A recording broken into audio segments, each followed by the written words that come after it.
Hey, welcome in, everybody. Welcome to the Great American Experience. The show happens once again. I'm the Wizard of Oz, kind of the host here. I'm just the guy behind the curtain, pushing buttons, making it happen. The show is not my show, it's your show. So let's get this party going. Let me get the links out here. Absolutely. Sorry I'm running late, but that's just the nature of things. Oh, man. It was a cold day today. Yep, it didn't even get above freezing, but we had good sun, so gonna be a decent day. I did sell a rabbit. Yep.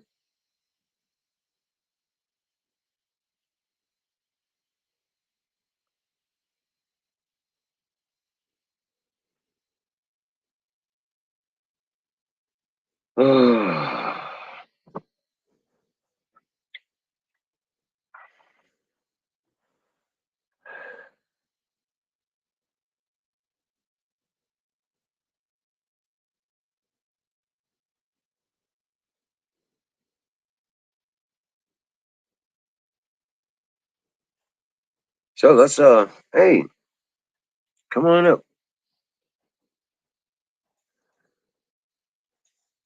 All right.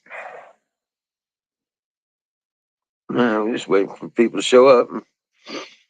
Yeah, we'll get her started. Fire in the bowl in the meantime. Enjoy the fire.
Oh man, hey.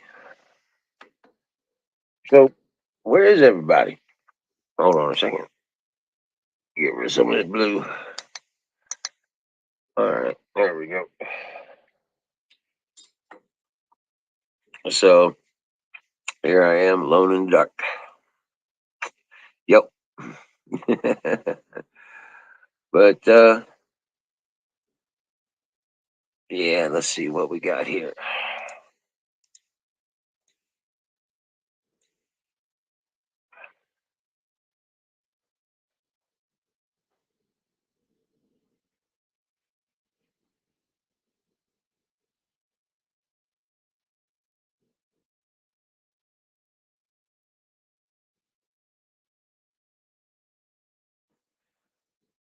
Uh,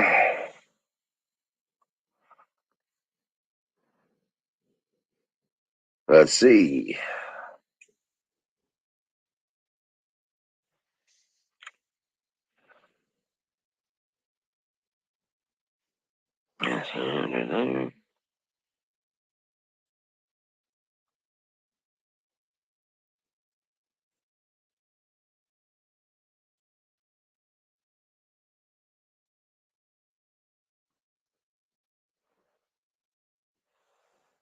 Everybody's getting ready for.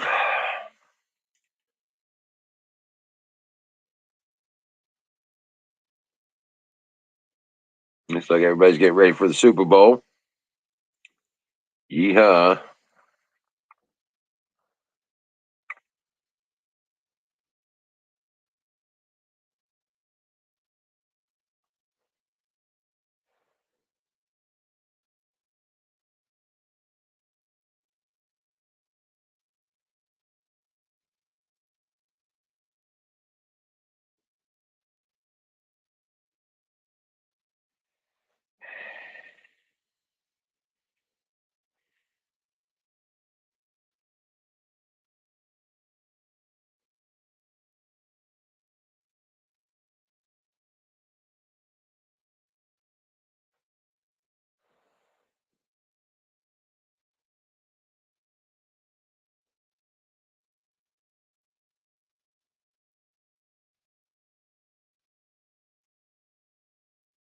All right, let's see here.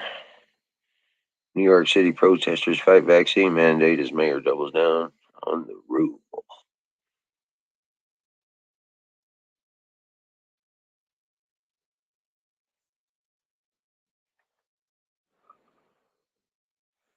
Protesters gather at Buffalo Peace Bridge near U.S.-Canada border.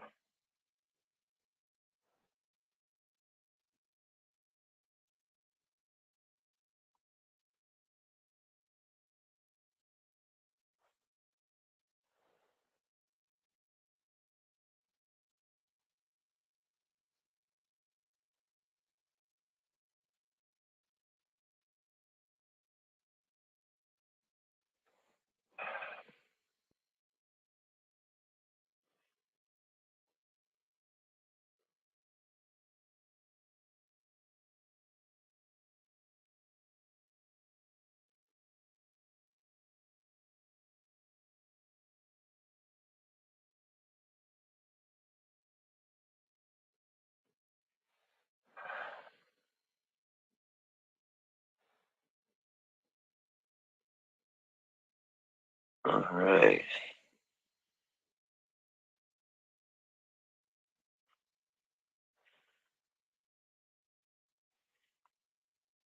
Now, you know what's stupid? Biden is, well, of course, Biden's stupid, but hey, Jason, welcome in. Hey, man, I'll give you a link up here.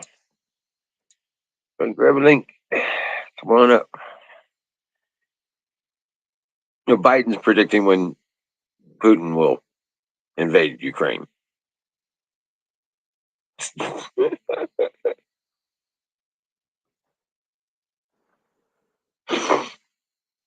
Oh, man. And this is kind of out of the fucking bullshit, blue. But Clinton campaign allegedly paid to infiltrate Trump Tower White House servers to link Trump to Russia. Of course she did. Duh. Yeah, and John Durham's still in action investigating the origins of Trump Russia probe. Give me a fucking break.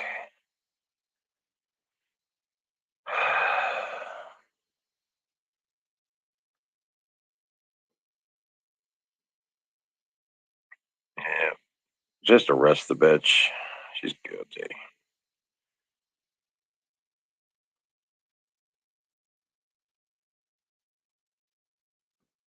Aw, the Olympics did not draw in the viewers like they need to. NBC's all upset. Yeah, amid the difficult Olympic numbers as viewers tune out for Beijing in droves. Uh, oh, yeah. Let's see here.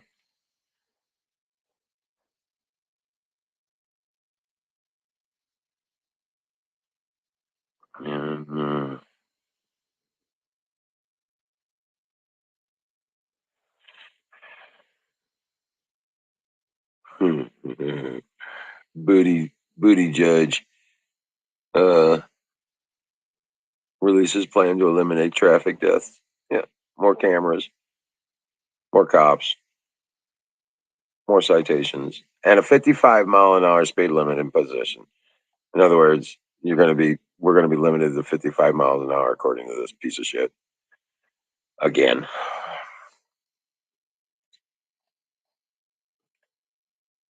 Oh, what's up, Zoom? It was nice today there. Oh, that's good.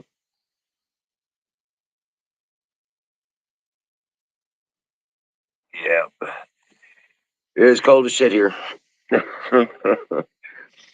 Man, tomorrow's supposed to be up near 40. Monday, the 50s. Tuesday in the 60s. So it's going to warm up pretty quick here. Won't be too much of a hassle.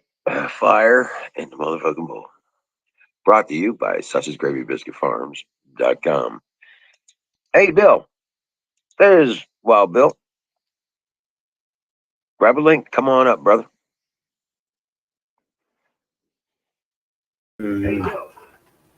.com. .com. Was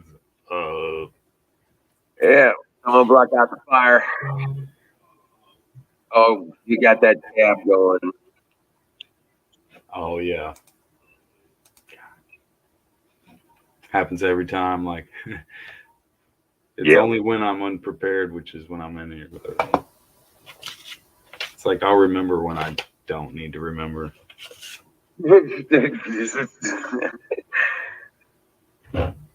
Oh yeah.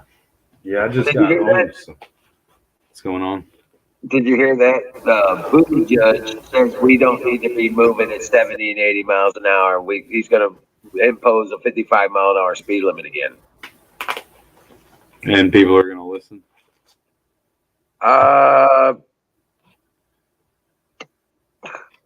Who knows what the fuck, you know?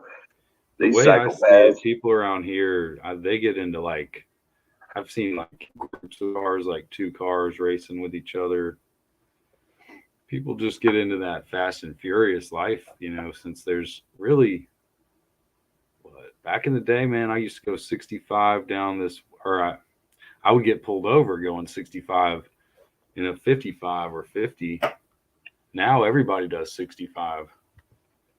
That same street that I would have got pulled over, everyone's doing 65 now.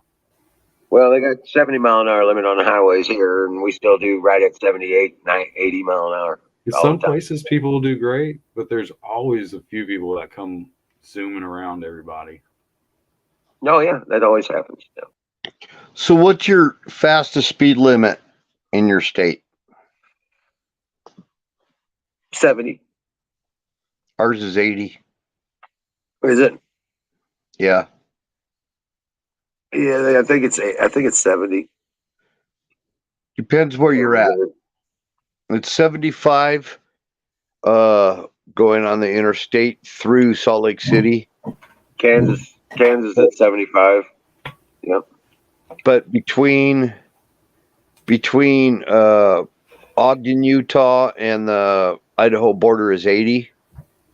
And going all the way down to Arizona on I-15 is 80. Hey, Battery. Welcome in, Valentine. Got that some silly dollar lighter. It says, going back to my Jamaican roots. Right. So they did studies. You're talking about booty juge, or however it's pronounced, booty juge. But booty judge, yeah, something like that. So something, I don't know. But anyway, the studies are done on long stretches of highway. There's more accidents and more deaths when the speed limit is slow. And the higher you raise the speed limit, the lower the accidents became and the less deaths. Because people fall asleep at the wheel. So there's stretches of road out here. If you're going faster, you're less likely to fall asleep while you're driving. Well, yeah, if you get to where you're going faster, you're not just sitting there going 55 mile an hour waiting for fucking time to pass so you can get to where you're fucking going. The numbers are more than double of the amount of deaths caused by falling asleep at the wheel in my state than by drunk drivers. That's got to be a big factor here, just with wrecks. I don't know. Surely fatalities play a part. People nod off while they're driving. Yeah. Especially going pretty tired, especially with people driving for 10, 12 hours, dropping off food and picking up people or something. Don't tell me it hasn't happened to you. Well, I mean, yeah, I get really tired. Because I was you know your limit. Because I was going to say, if it hasn't happened to you, you just haven't been doing it long enough. Or it's like vice versa, where I've done it so long I have tolerance because I build up over time. No, you never get tolerant. You just got to learn to get your sleep. Oh yeah, I got lucky back in the day. I used to drink and drive so much, man. I'm one of the best drunk drivers you'll ever meet, and you get me fucked up on some shit, I'll make it there. I'll make it. Yeah. Well, I don't try to risk that no more, man. I got lucky enough, and I'm not going to try to risk it. A lot of professional drivers used to pop pink Cadillacs and stuff like that. Used to have these toothpicks that had speed on them. Put the toothpick in your mouth and just kind of dose yourself. Oh yeah, I did speed. I had a buddy in California did a lot of that. I never did any speed, but I was drinking Jolt Cola. You remember that? Yeah. Yeah. All the sugar and twice the caffeine. Right? Yeah. I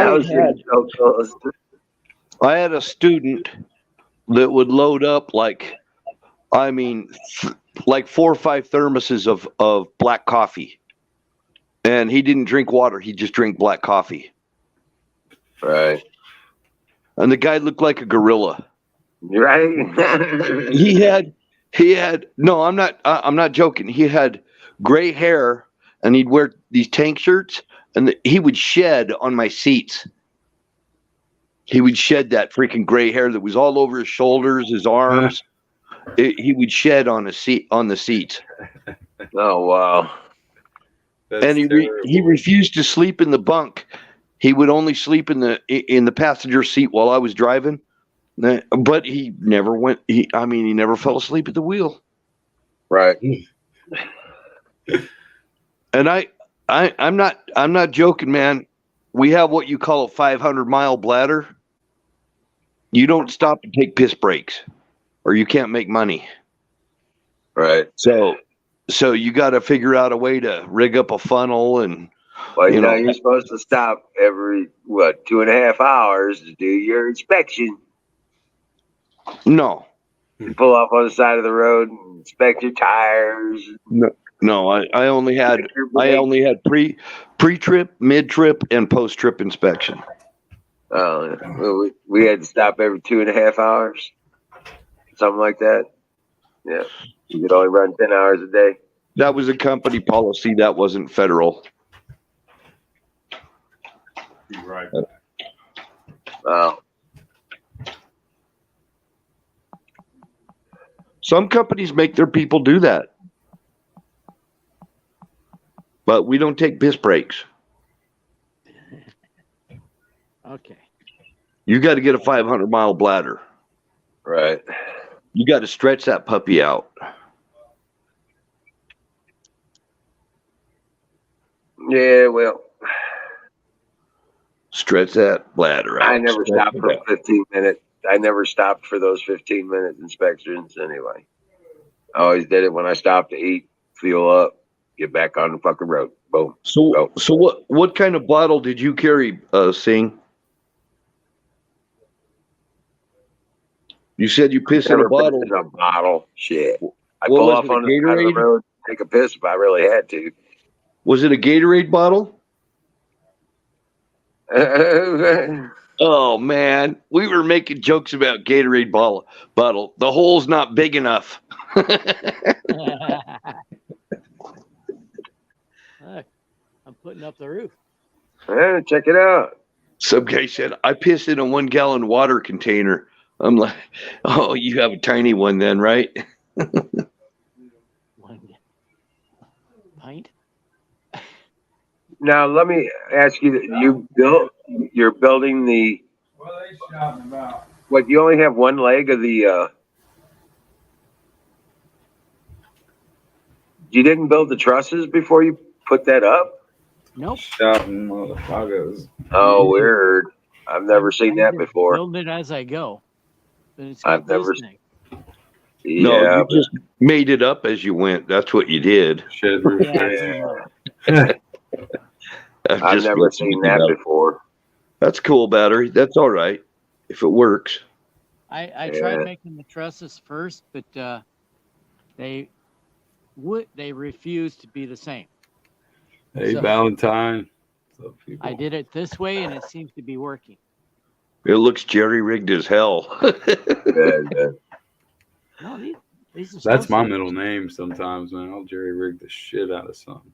Oh yeah, I made some like really funky chicken coops and rabbit cages, and I mean just whatever I had scrap sitting around.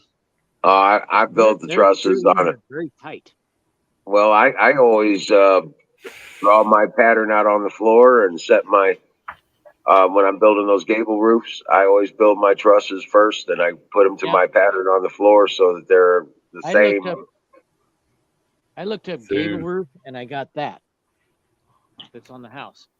It's just like that and like that. Every time I put gable roof, that's all I got. Huh. Hey, rabbit hutches and dog houses is how I learned a lesson. Measure twice and cut once. Yeah, and the bad thing is the boards up there on the it's called top A and bottom A. They're all the same size, but the actually the very bottom one is just straight. The two top are the same on both sides, and when I cut them from a 8-foot 2x4, I have waste. I only get to use one half of the board. Actually, little more than one half of the board. The other half is scrap, so I'm using it for the small stuff. Right. But the two on the outside are straight. Two in the middle are not straight, so I have to tweak them a little bit. But this stuff, it builds better like that. Oh, okay. I guess. It's got these. Right. One half of it. Yeah. This one is, where is it? Oh, this is A. So I have a lot more of these than I do Right. of the other one. Yeah, I cut my own buttresses out of just plywood. Yeah, that's another way to do it. That's what most people do. Yeah. But this is called Easy Shed. So I thought, okay. I don't have to cut any angles. So, if Carpenter, I don't know if he's in the chat or not. He might be lurking. But one tool that was my favorite tool that I used for so much stuff. I don't know if you've got one, but it's an adjustable speed square. That's what I use for doing layouts and stuff. I use that more than any tool I ever used. I've got all kinds of squares, framing squares, everything, but a little speed square, and they're cheap. That's adjustable has been my favorite carpenter tool I've ever used. The kit comes with this thing. Oh, I don't use shit like that. Screw that. I use never speed. used it.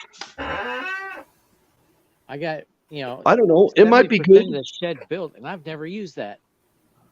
I shun new tools and new concoctions that people come out with, and I wait for a while, and then I finally come around to using them.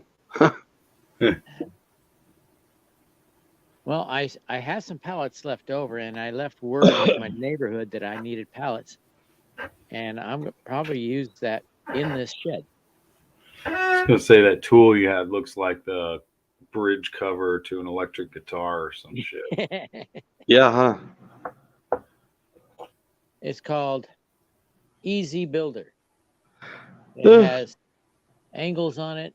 There's 30 degrees, 22, 12. Well, I'd have to. I just adapted to my speed square when I saw other carpenters using them. Right. And it was so easy to get all your angles just right and everything with it. Well, what I did when I was building the gable roofs is I didn't even use a square, hardly. I did straight up measurement, turn around, lay the boards out, and then mark and cut the boards. I'd lay out one truss, right? And then turn around and cut the boards according to the marks on the boards.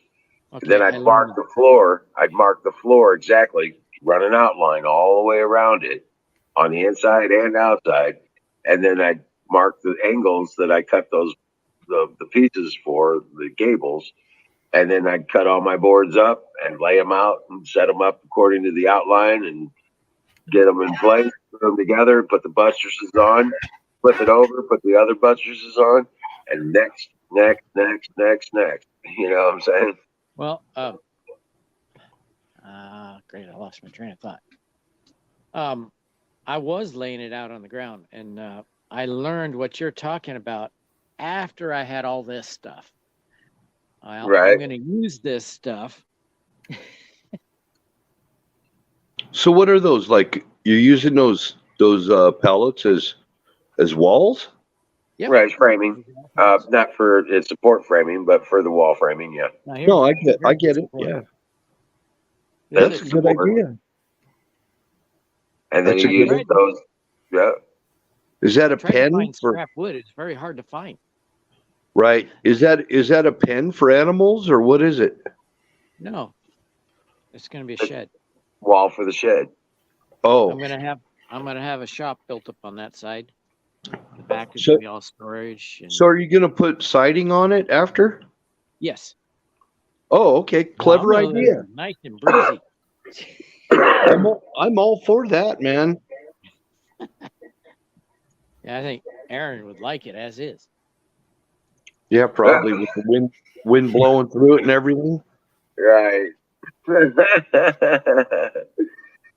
Yeah. So what does it measure from the floor to the where you're going to set your trusses? Oh, to the trusses, I'm not exactly sure. How many pallets high? Walls. Right there, that 2x4 right there is 8 feet. Oh, nice. That's just where you need it. And the ceiling on the bottom floor is right there. Below that. Good idea, man. For scrap wood, that's a great idea. For Randy's cabin, we used 10-foot walls, and then we made the ceiling the downstairs ceiling at these 7 foot. These 3 2x8s are creaking all the time. Just these 3, and there's rod on there. There's rod. Wow. I need to replace these. But the other side's good. No. Battery, another thing what you could do if it's getting like rotten like that, just go get you a sheet of aluminum and cut some aluminum lengths, cover over that rot and freaking just take some what do you call them? Tico nails and just nail some Tico nails in there. Welcome in, Nightingale. But how do you nail through the aluminum? Right through the aluminum. Nail right through it. Take your hammer and freaking nail that sucker right through. Just a sheet, a flat sheet of aluminum. Nail. And get you some sheet metal nippers. Sheet metal, okay. Yeah. Just aluminum sheet metal and some Tico nails. You cut it, put a nice crease in it, bend it and everything, and right over that rotten stuff, just freaking nail some Tico nails in there. And I had some tricky. Some of the construction was a little bit tricky. Look at the doorway. I'm trying to help you. With some shortcuts. Hey, Carpenter Patriot. Good idea. I'll try to remember. Seabird, welcome in. Miriam, we've been raided. Carpenter's going to grade you now. He's here. Because I didn't have a board here, I built this stuff.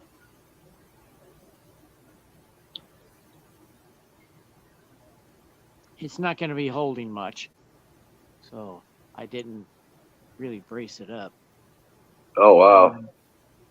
I'd have put it in a cell board.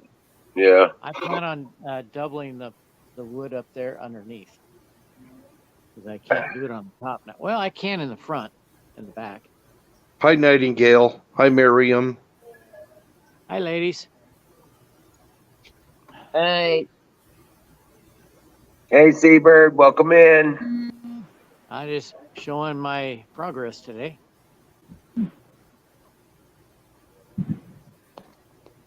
What's up, Zoom? Not much. I had a good birthday. I had steak, shrimp, salad.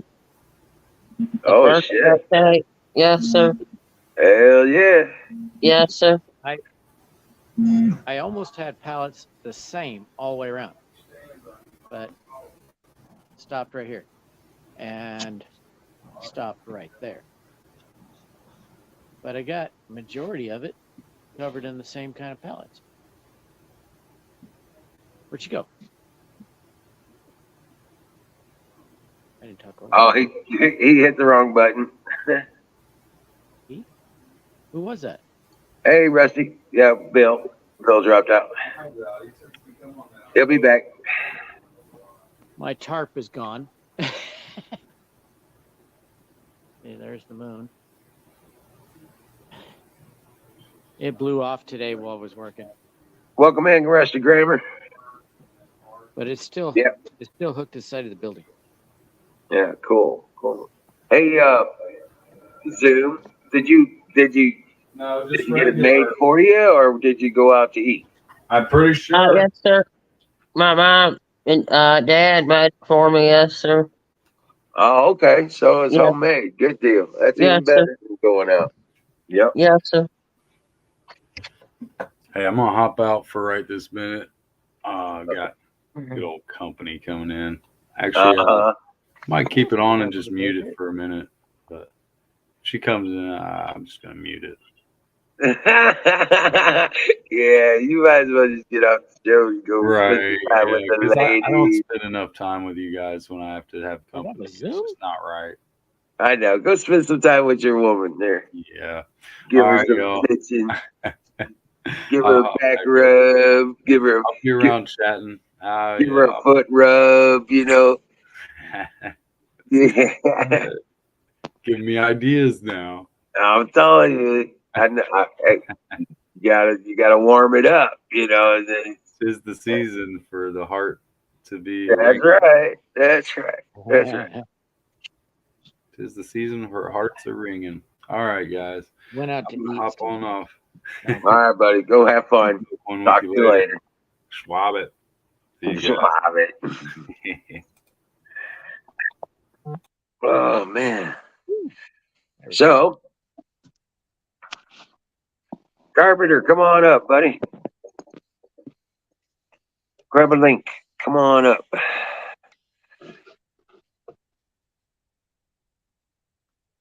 Chat and lurkers. Singularity, get up here. Oh, I tell you what, man.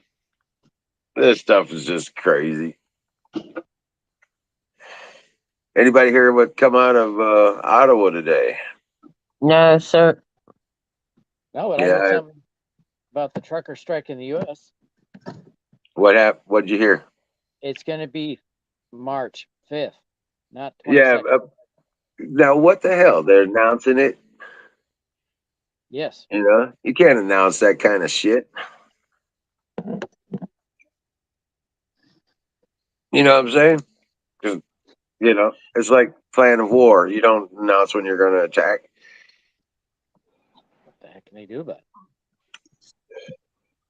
Oh, Sorry, I had a phone call come in. I had to drop off for a minute. it's all good. It's all good. Steve, what you need to do, Battery, is call the Amish over and help them raise the barn for you. Yeah, I'm gonna bring him over from Pennsylvania. I think you got them living out. You got them living in Oregon. I saw a video. You had one of those Amish wagons going down the road, and it had an F. Joe Biden flag on it. Even the Amish are getting political. Awesome. Yeah, Rusty, I think it's probably just your connection issues, bro. I don't know. I haven't had any issues like that recently. You know, it'd be fun to be Amish. I'd only have to worry about one color of paint, and that's black. If I went on YouTube, I wouldn't be able to comment. I wouldn't be able to go into the stream. Yeah, because you wouldn't want your community. On T-Mobile, it's not working right now. It's telling me I don't have the what do they call it? The signal? No, I'm not authorized to use YouTube comments on my network, and it only does it on my phone's network. That's because you're in Oregon. Could be. Yeah, in Portland. But I go home and use my home network. It's fine. Well, I think it's Ted Wheeler interfering there. Very well, maybe. Well, Portland Annie's still. Hey, Nightingale. Hi, Miriam, Dallas, Carp, Zach. Happy birthday, buddy. Thank you, Saint. Absolutely. That's awesome. 31, huh? Yes, sir. Southern accent. Nice. You're getting up there. See, they say that's when you start getting wisdom, but I'm 45 and I still haven't seen any wisdom yet. So Still waiting for that wisdom and white privilege. I'm hoping I get some wisdom someday. You're only 45? Yes, sir. I thought you were like 75 or so. I fib a lot. I tell everybody I'm like 80 or 90 and stuff like that. You sound like you're 75, though. Oh, yeah. I'm just messing with you. I'm kidding. Well, no, actually, I do. I messed up my voice box. What was it, last year, Emerald? Something like that, yeah. Yeah, and my voice actually was deeper. But, yep. Hey, Huckleberry. See, it's getting more gravelly. It sounds like a biker voice. Yeah. Yeah. There's my Huckleberry. There's my Huckleberry. What's up? Woo-hoo, Huckleberry. Don't touch my chopper. Hey, Valentine.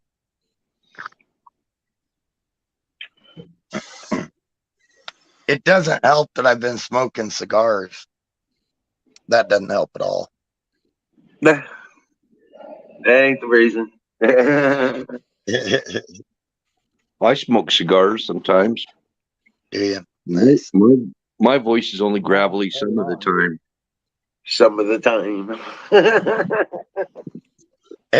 Huckleberry says it's all that estrogen I'm taking. I smoke cigars with Lars Larson. Lars Larson? Who's that? He's a national radio show. Oh. He got his start because he took over for Laura Ingraham when she was fighting cancer. Oh. I like Laura Ingraham. I didn't know she was going through that. Rusty Grammer, happy belated birthday, man. He turned 31 a couple weeks ago. Rusty did. Oh, wow. Sorry we missed your birthday. Happy birthday, Rusty. I apologize for not saying happy birthday sooner. I didn't know. Trying to keep it secret. Yeah, nobody wants to get old. I don't mind. Yeah, well, everybody wants to go to heaven, but nobody wants to die, too. If it's my time, I'll go. And I don't want my wife to be sad about it. I want her to celebrate. She'll be seeing me soon. In her time, of course. Shadow Man, what'd you do? Change your name around a little bit? I changed mine. He's got the same thumbnail, but that's got to be Shadow Man, Shadow Rocker.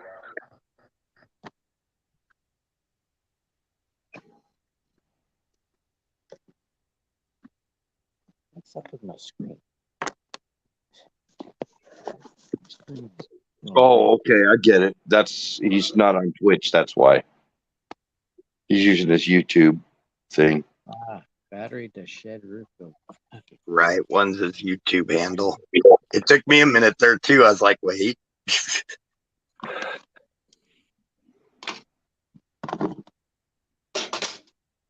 So Platoon's sporting the biggest fish. Yes. In the picture there. A big old honking fish. Blue Channel cat monster.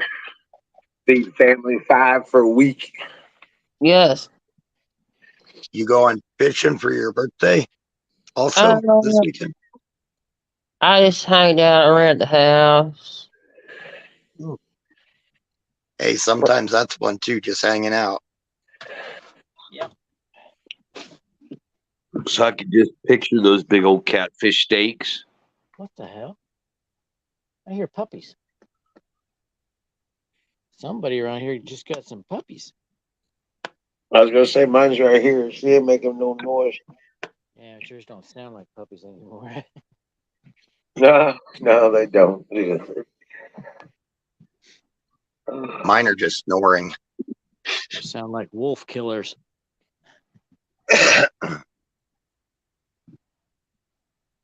Yeah. I used to really like catfish huckleberry, and I went to, and it was a high-end restaurant, and they didn't get all the mud vein out, and I ordered a slice of catfish, and that was a nasty. It just ruined my taste for catfish after that.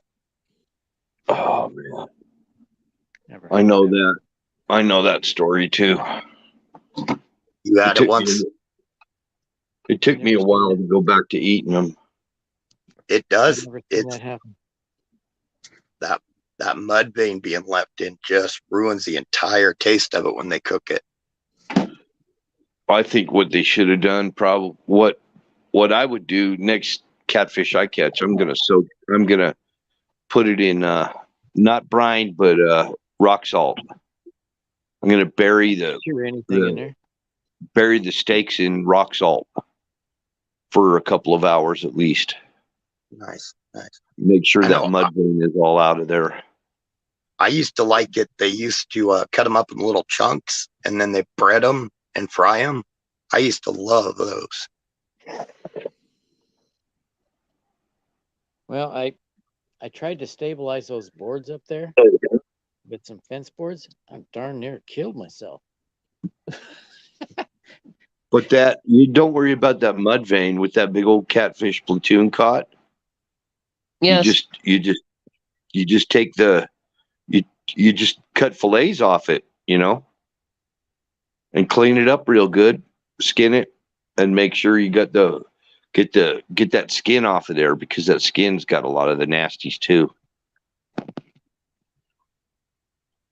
Just skin it and take that whole fillet and just cook it just like that. Just the fillet, and you're not going to have a mud vein at all. Yeah, I was going to say, I've never had that problem.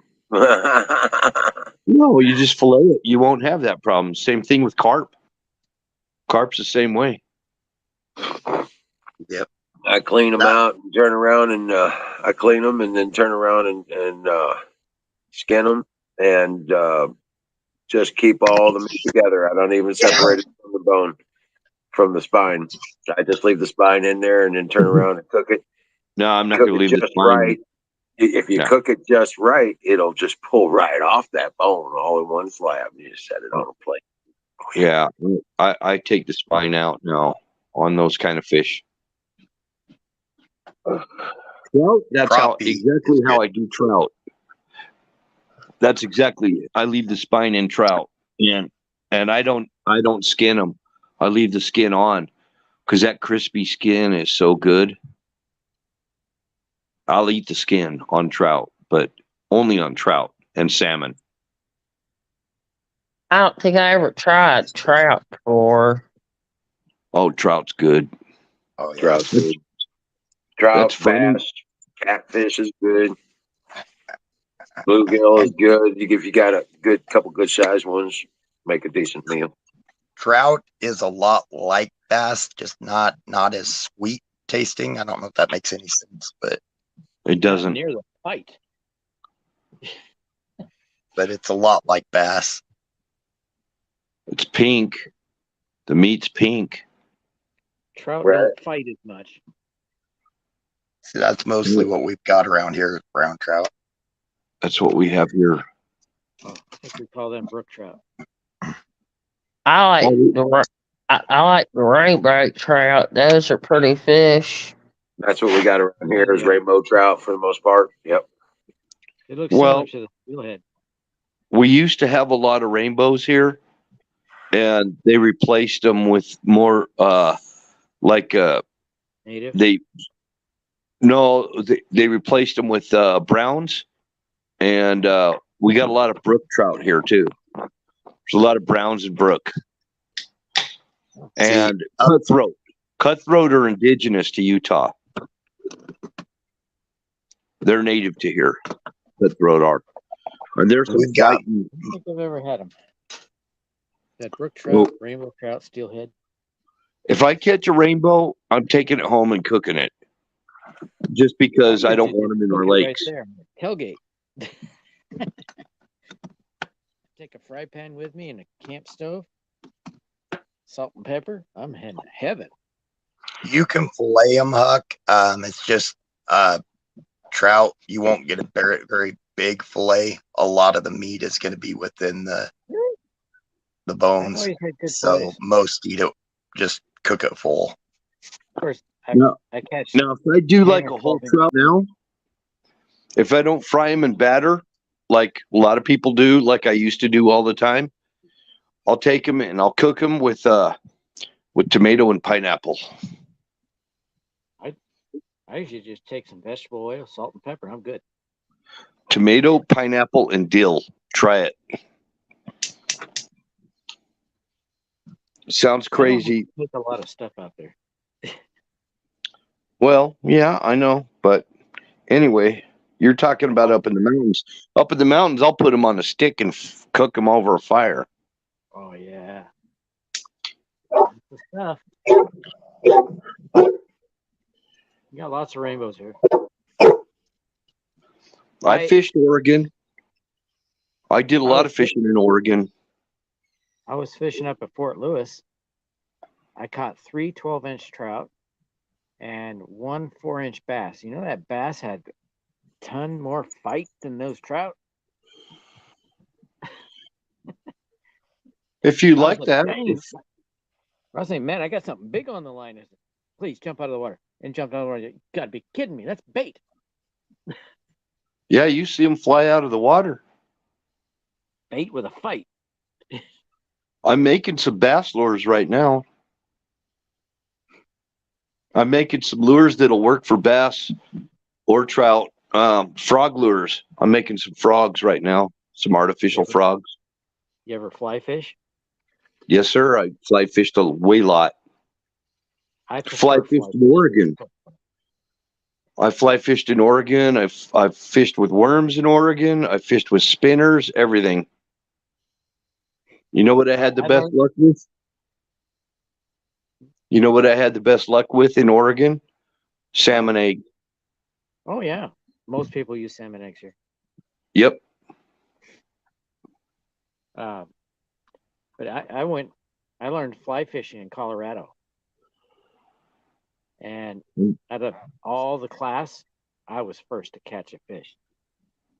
Nice. I tie my own flies. Yeah, fly fishing is big here. That's for sure. All you're trying to do is just like what I'm doing with this artificial bait. Flies are just artificial bait, is what they are. Yeah, I know. I decided I wanted to learn how to fly fish from watching the river runs through it. That looks so fun. You know what I learned to do? Fly fishing? Cut the stomach open of the fish and find out what they're eating. Yeah, that's a good idea. That way you know what to use. I was up in the Hyuenas fly fishing up there. I couldn't catch anything, and my brother caught something on power bait. It was so stupid. And we cut the stomach open on that trout that he caught, and it was full of black ants. So I got a hinkling to go and make a bunch of black ant flies out of black beads. I've had pretty good luck with one of my lures. And I couldn't find anybody that sold black ant flies. They didn't have any black ant flies at the fly fishing shop, so I tied my own. And it worked. I haven't used them yet. Here. Yep. We have those ants. Rusty, try a little lemon on that trout. It'll take that gamey taste out of it, usually. I should make yourself a nice long leader, put corn kernels on it, and drop it in the water and come back in the morning. So if you up in Colorado, you know what works really good in the mountains in Colorado is scuds. They call them scuds. It's a freshwater shrimp that's up there in Colorado. And you kind of bounce them off because trout feed about 6 inches above the bottom of a river. So you just kind of bounce them on off the rocks there and let them bounce up and down off the rocks, and you'll get a fish. Damn sure will with a scud. Even here, get a scud. Try a scud fly. Try a scud fly and see how it works in Oregon, and let me know. I'm curious. I ever see one. The coolest part about fishing in the Rockies is the water is so crystal clear, you can literally see the bottom. It looks like it's a couple feet down. It may be 40 feet deep, but it's so stinking clear. It looks like it's just a few feet down. I've lost lures before, and I was like, oh, I'm going to go in after that. And this is freezing cold, ice melt water. So I go after it thinking it's only maybe 3 or 4 feet. By the time I get to it, it's probably about 10 feet. I have this one lure that I've had real good success with for about 50 years. It's kind of oval shaped, but about 1/8 inch wide, and it's blue on top and silver on the bottom. And it just wiggles in the water. Oh, it drives the fish nuts. Oh, yeah, you Catmaster. Okay, I know what it is. It's a spoon. It took me a while to figure out the name. It's flat on both sides. Yeah, it's a spoon, isn't it? Is it a spoon or does it look like a clip? It's oval shape and flat on both sides and same thickness all throughout. Oh, so there's no curve. Circles are kind of offset. So there's no curve to it like a spoon then. Yeah, it's got an oval shape. Yeah, but I mean, it doesn't have like a curve like a spoon would, like that you eat with. Okay, it's flat, totally flat. All right, gotcha. Yep. And that sounds very, very wrong, Huckleberry. You might want to reconsider how you type that. The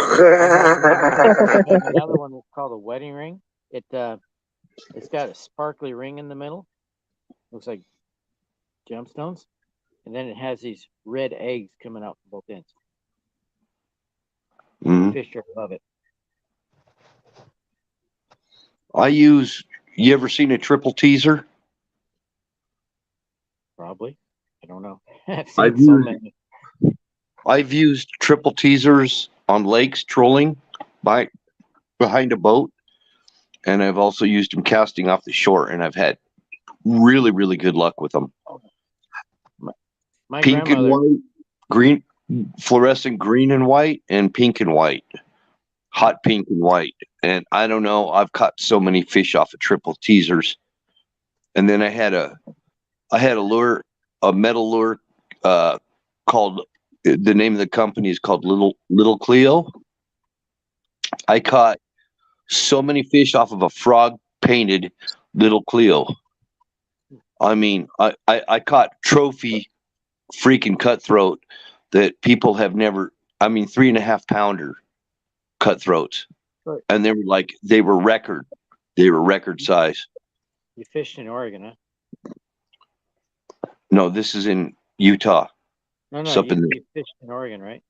Oh yeah, I have. Yeah. Are you familiar with a company called Lure Jensen? Yes, I am. That's in Hood River. I used to work just down the street from them, and I was at the store a lot. I bought all my fly fishing gear there. Yeah. We use them a lot up here. A lot of my fishing lures are Lure Jensen. My cast master, I believe, is the Lure Jensen. I use spinners, Lure Jensen spinners, and I prefer them over the other. What's that other one that comes out of France? MEPS. I like Lure Jensen better than MEPS spinners. Yeah, MEPS I think is France. Huh. Okay. Oh, my fly rod, Eagle Claw, all the way.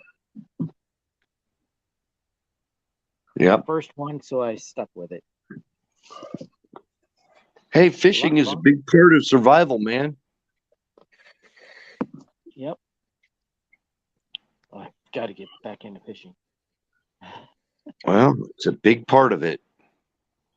If you got fish, you're not going to go hungry.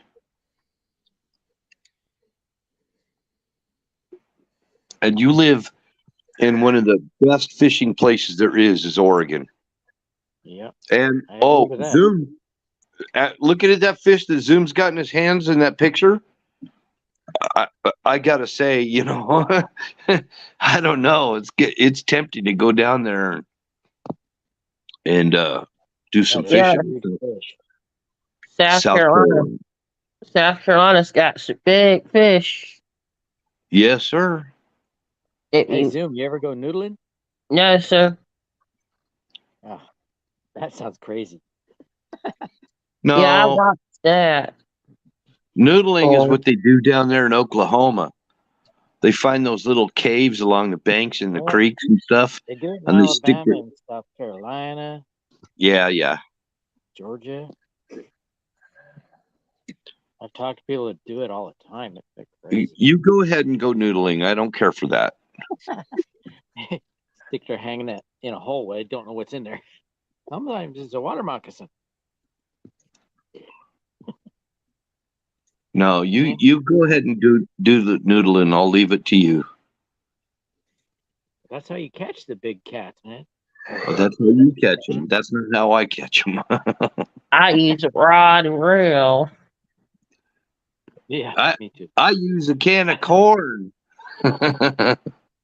Actually, if you can keep it quiet, you can throw out a line with a bunch of leaders, long leader on it, and just put corn on the hook. That's illegal,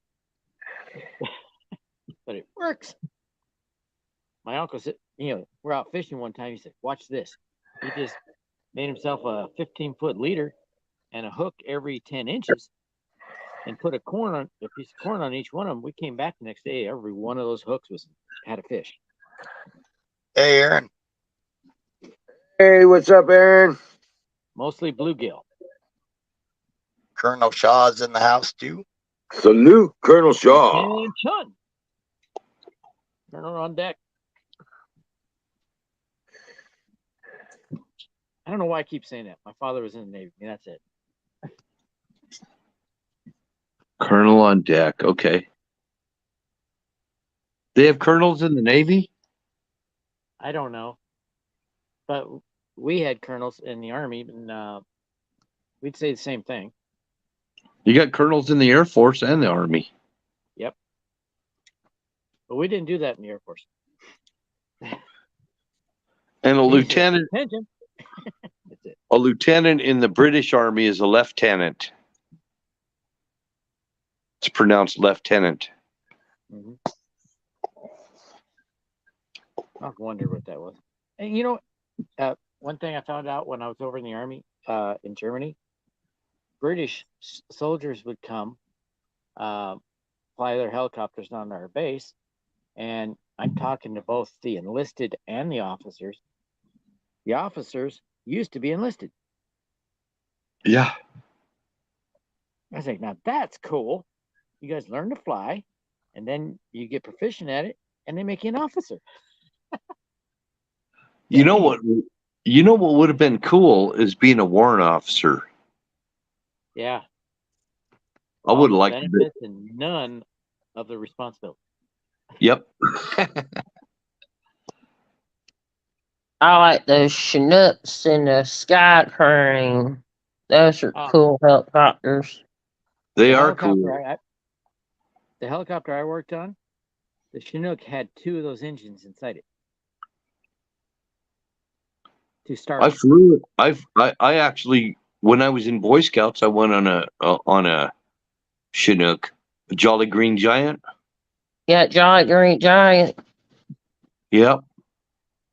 I was in Boy Scouts, and a bunch of us. I didn't get to do it, but a bunch of us got to water ski off the back of the Jolly Green Giant. I think Jolly Green's a different helicopter than Chinook. Huh? I think that Jolly Green's a different helicopter than Chinook. No, it's the predecessor to the Chinook.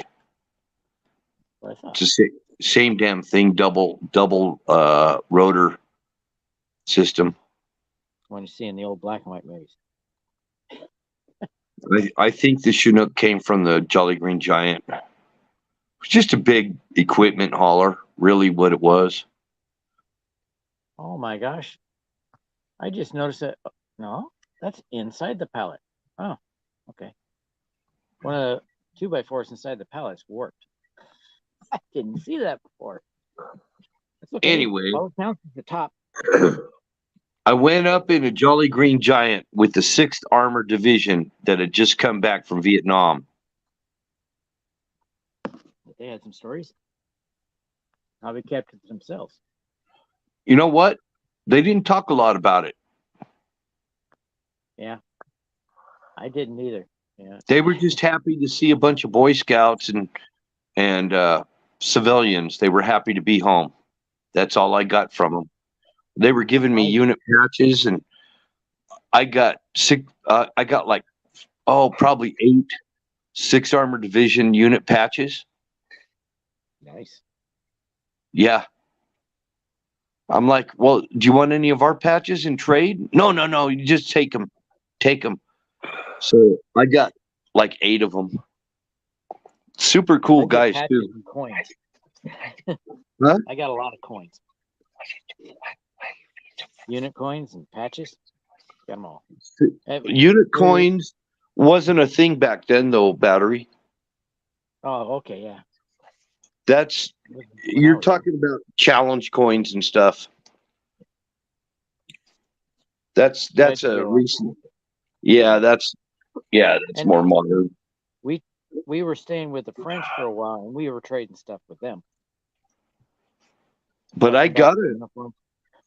Don't get me wrong. I got a challenge coin collection. Yeah, I do too. It's not that big. I didn't do much of it. It was cool. Some of the coins are really cool. I've got one for the capture of Saddam. Oh, really? Ace of spades on one side, and it, I guess it depicts the hole in the other side that he was hiding in. And it's the coin is cut out inside, so it's see-through. It is really cool. It's the coolest one I've got. That's going to be worth a lot of money, I'm thinking. They're going to be valuable one day. I'm not concerned about that. Just like Pogs. Just like what? Pogs. Oh, yeah. I had Pogs. They're still around. My son was he was like winning Pogs. They'd have these like Pog games where they would win Pogs. He came home with big garbage bags full of Pogs. Oh my God. We used bottle caps in place of Pogs. He started out with no Pogs and came out with freaking huge garbage bags full of Pogs. And we were dumping them out, and we shouldn't have, because I think someday they're going to be valuable. Yeah, I used to have a Hot Wheel collection, all pristine. I like Hot Wheels. I liked Hot Wheels. That goes back to my day. And Matchbox cars. Mm-hmm. And when my brother started collecting those, there was a lot of off brands. They just ruined it. I was building houses for my brother's collection. If there was anything I could ever say that I really had good in my childhood that I can remember, was my Matchbox car collection. I even had the Hot Wheels tracks. I had tracks, a huge set of tracks. Oh yeah. You and all you guys and your fancy toys. We had sticks and mud. And when we did have a Hot Wheel, actually there was traffic. Yeah. We made those toys. Yeah, we had sticks and mud. I earned them. I earned my Hot Wheels. 10 miles to school in the snow. We had Hot Wheels from time to time. I had my own slot car track too. I had a really cool slot car track. I lost my taste for Hot Wheels. My father let me drive at 12. Yeah, I had a pretty good slot car track set put together. He was too drunk. So. I had a pretty good slot car track set, but that I love to play with. I also had a Lionel train set, and so I had one of those. I had overpasses and underpasses. I had slot cars and freaking trains and shit all going at the same time. We had a guy that lived right across the street from the elementary school. He had this awesome train set in his basement, and he let us come check out his train, play with him. I know now people would like something weird going on there. No, this guy was cool. He never did it. No, we weren't playing video games though. We weren't. We were doing stuff. Literally doing stuff. Yeah, I didn't play many video games because what we had in my childhood was an Atari. Dude, you must be way younger than me because I bought my kids an Atari. I bought my I'm 58. Huh? I'm only 58. I remember Atari come out. Yeah. ColecoVision. Oh, I hated that. Well, it was okay. I liked the ColecoVision because it had more interesting stuff on it. But I thought all the stuff on the Atari was so simple. I got it for my kids, but I got my share of fun time on the Atari. Oh, yeah. My cousin bought the Odyssey. It had the membrane keyboard. It was like typewriter keys, but it was a membrane. Then I went and got my kids Nintendo. Eventually, I got a Nintendo game. Huh? I have a Super NES. Oh shit! You're a freaking Antique. you're a freaking gamer. I haven't played a game in a long time. So okay. You can And call me then gamer. the Air Force guys. I knew a bunch of Air Force guys that were big time into World of Warcraft and Dungeons and Dragons. Yeah, me I too. was big time into World of Warcraft. Yeah. I played Warcraft and Age of Empires. Oh, I love Age of Empires. I love that game. I still want. I can't find it. I learned a cheat code on that where you can get a car. I Oh, only use that when I want yeah. to just mess around. No, there was another cheat code on that. You could get Futon Man or Futo Man or whatever it's called. Oh yeah, they just. I know. I found a bunch of cheat codes on that one. I thought I was a real good player at it, and I got online, joined an online game. It's doing pretty good. I got lots of allies, and then I'm looking at them, studying them, and I'm like, oh, this one looks ripe for the taking. I attack, and I got stomped. She kicked my ass. Kitty. It was a short game. She's like, that's okay. Some people get cocky every once in a while. And I played Doom. Yeah. Oh gosh, did I play Doom? Doom used to make me really nauseated. I get bored with it. I've been this spot like 20, 30 times. I felt like I was going to throw up so many times playing Doom. I watched the movie and I stopped Really? playing. Oh yeah, I don't know what it was about that game. I'd play it for about an hour and I start feeling like nauseated, like I'm going to throw up, and I don't know. There was something about that game made me sick. Well, my brother had the Macintosh, with the green screen.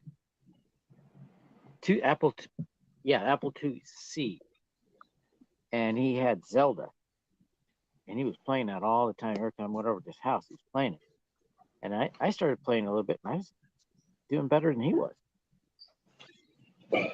Oh, wait a minute, now. I don't think she has it now. In the girly things now.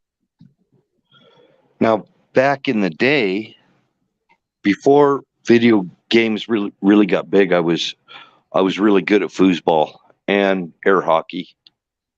Ooh, I was good at air hockey. Not foosball. No, I used to master the foosball table. I was Chandler at foosball. I won money. I won beer. Everything on foosball. We'd play beer foosball, and every time you lose, you got to buy the other guy a beer. I got good really fast. I got good at foosball. Huh? I'd be in trouble with the law. We were minors. That didn't matter the place I went to. I went to some places that, yeah, they didn't try to card you. But, I think that's one of those things they kind of tightened up on, everywhere in the country. I got a cousin that she was going to the Eagles Club every weekend and drinking. Nobody ever carded her. She was like 17, and she got carded the first time when she turned 21. What in the hell was she doing it? That's all old people. Not this one. Really? No, there was a mixed age group in there. Most of the old people, but it's not an old folks club. The Eagles Club was the place to go in our little town. Yeah, I could see that. We only had 1,500 people. Everybody knew everybody. She came from out of town. It was back then. It was kind of more like if you looked old enough, It wasn't really so Her town regimented. didn't have a bar. Yeah. So she came to ours. Okay, it's getting cold out here now. Then we have clear sky. It's gonna get freaking cold. Just like you must know this by now. There's 16-year-old girls out there that look like they're in their 20s and 30s. Oh yeah. Over in Germany, there was a bar just down the road from us that they told us not to go.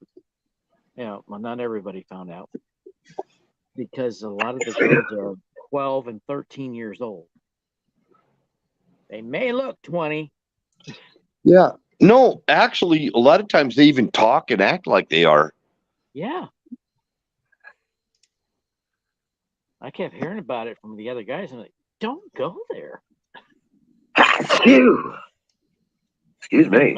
Oh, one of the funniest things is when a woman came on the base and we were all standing in formation. The black guys are sweating.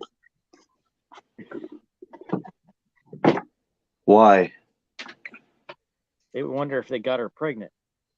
Oh.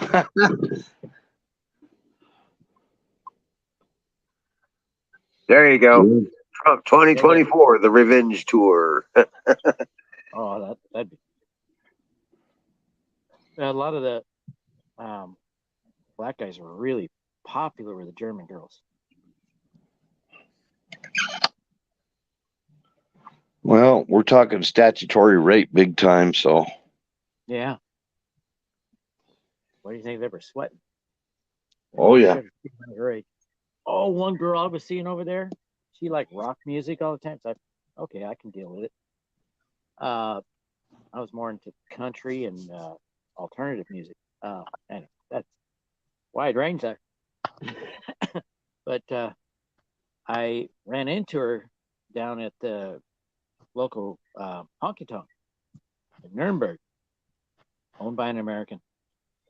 It looked like Kenny Rogers. Well, anyway, I saw her and she introduced me to her mother. I'm like, okay, this could go bad or it could go good. Well, her mother loved me. So I figured I'm in. Then she started telling me about her exploits. I'm like, wait, you're how old? 16. Oh, 21. Wow. Oh, crap. What am I doing here? Well, just getting ready to go to jail. The weird thing is, and her father was a E7 in the Army. I was in the Army. Right. It was getting worse. I never saw her again. I'm going to pop in chat, talk for a little bit. I'll be back up in a bit. Oh. Well, I got to finish taking stuff in, and then I'm going to go to bed. So, I got to All righty. Dream well, Patriots. You too. Everybody's leaving? Yeah. Well, it's after 9. It's fucking time. I might come on later. Great big wet fucking guy. Yeah, no, there's no whoppers. Oh, there's a big baby. Can't even get him all in the picture.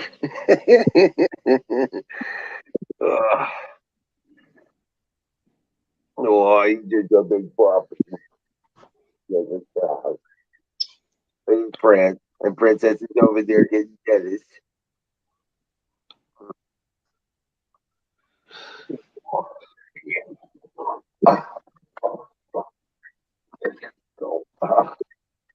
Judy. Oh, he's a big baby. He's about 70 pounds now. Wow. Oh, boy. Oh. Yeah, Okay. on his way to 160. Yeah, that's Ranger. Hold on. Stop it. Which dog is that one? Which one is that? What, this one? Yeah. That's Prince. My gosh, he's enormous. Yeah, I know. He's a big baby. Ah, okay. I don't fit here. He's like, I don't fit up here no more. That's one big dog. Yeah.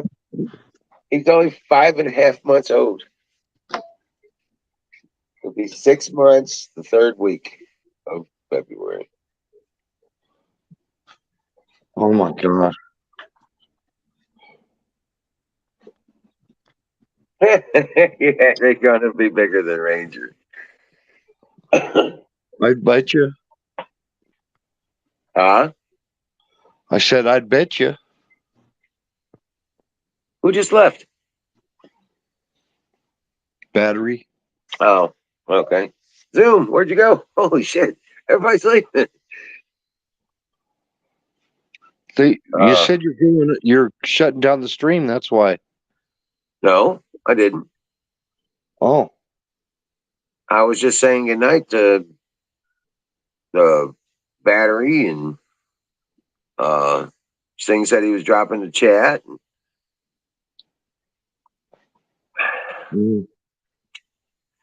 sounded like you were going to shut it down early or something.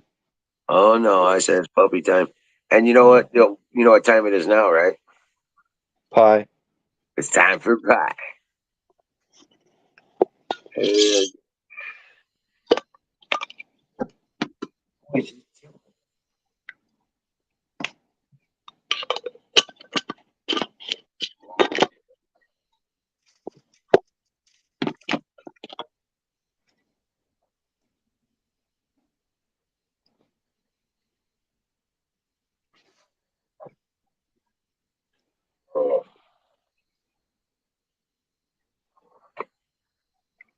Oh man, kind of chilly out tonight. It's getting down to 16 degrees.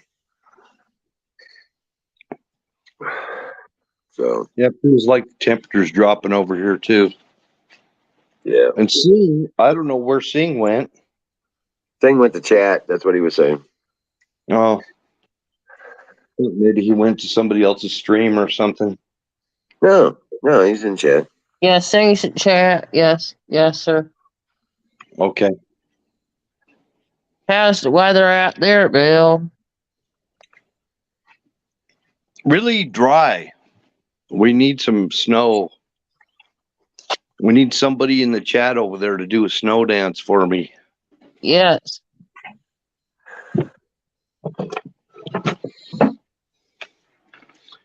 Yeah, we need some snow for sure. All right, hold on. Getting a link up there.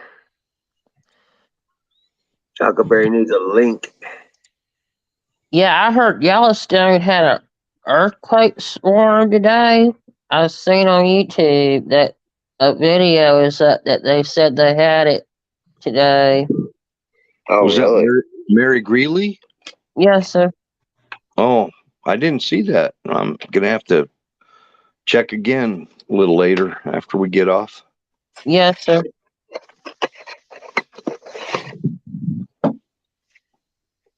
Man, I'll tell you what. She really is comprehensive. She comes out. Yeah, I like Mary Greeley a lot. I think that's awesome what she does. Well, she talks about them all the earthquakes worldwide. No pie for puppies. No pie for puppies.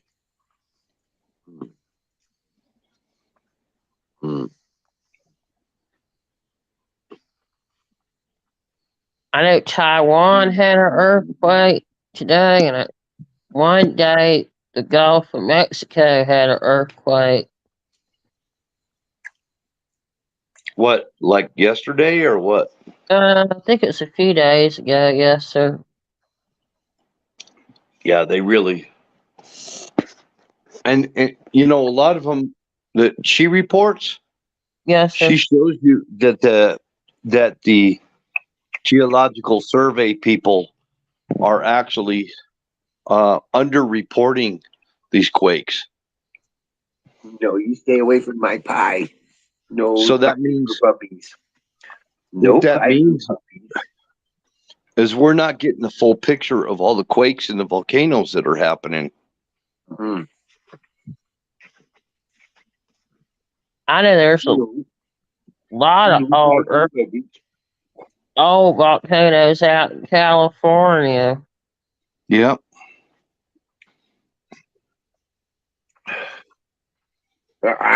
You just get over there. I'll give you some of the crust. I'll give you little pieces of the crust. Yeah. Yep. California's got a lot going on right now. Mm. Lay down. Lay down. Lay down. But All they're right. not reporting them. They're not reporting the quakes in California. Oh, really? No, they're Why not?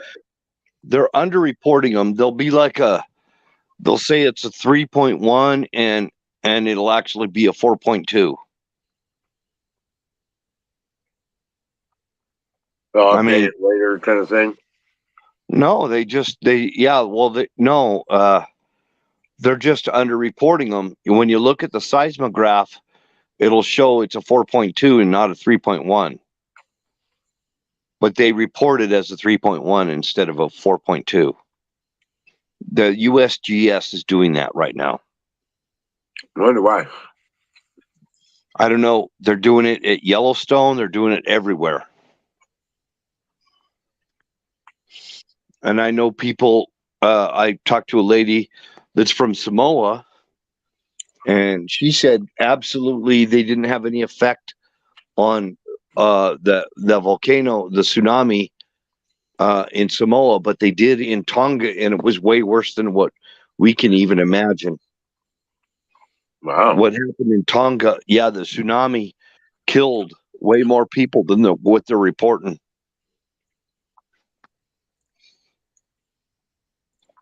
So, you know, you're getting mixed messages out of the government, you know, that's supposed to be reporting this stuff, and it's not what they say it is.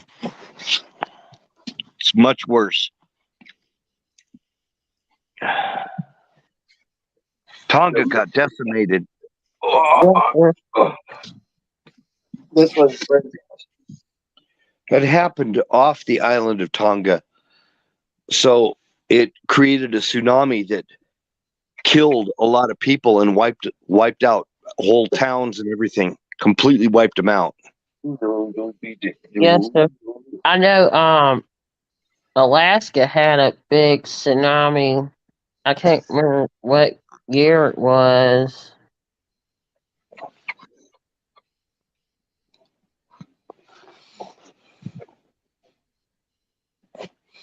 Yeah, Alaska did. I think it was 1960, the Anchorage Earthquake. Yes, sir. Is that what you're talking about? I think so. Yes, sir. Yes, sir. Yeah, but they've had tsunamis too. I know about the big earthquake in Anchorage, Alaska, and it lifted roads and everything like 20, 30 feet up off the ground in places. It came in like a wave, like an ocean wave. They could literally see the waves of the earthquake, like waves of water. Yeah. Yeah, but that's what it does. It's kind of weird when you see it.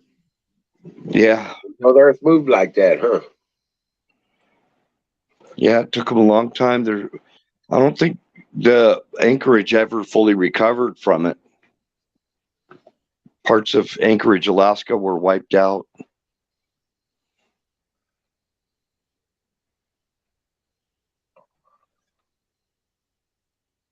I watched a video a while back where somebody hiked up Mount St. Helens, and you had to have a piece of paper from the state saying you can hike up it, and they found old logging equipment off the trails.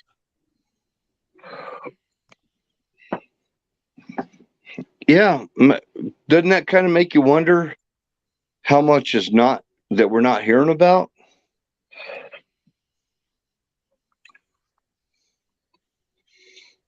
I know I saw some of that stuff too, but it makes me wonder how much they're not telling us. I'm not concerned about whether they're lying or not, but how much they're not telling us. Not telling us stuff is the same as a lie. Right. Right.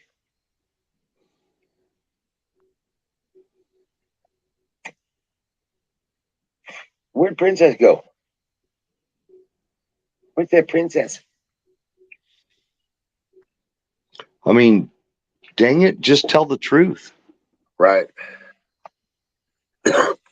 And fire in the boat. Brought to you by SausageGravyBiscuitFarms.com.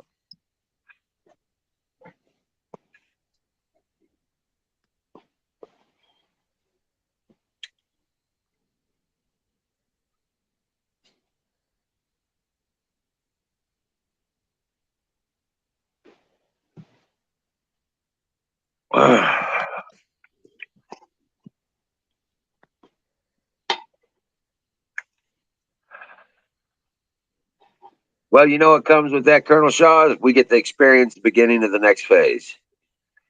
Yep.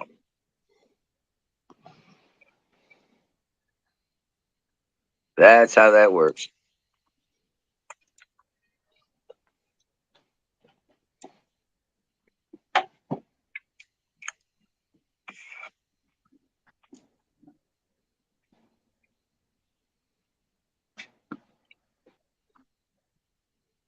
The next phase of what?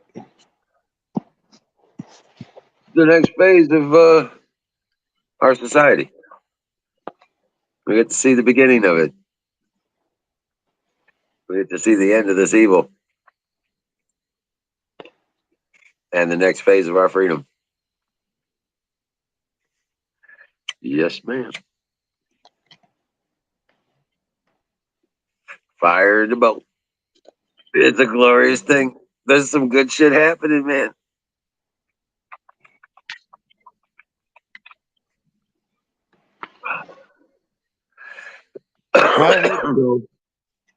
I'm looking forward to the good stuff.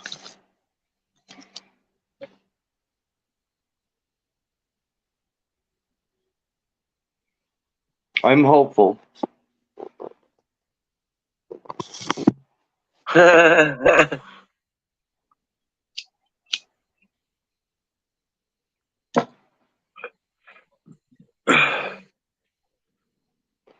I'm hopeful.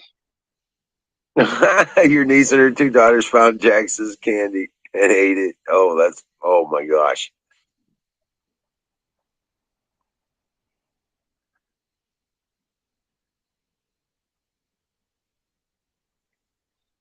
I wonder how much a squirrel pelt is worth.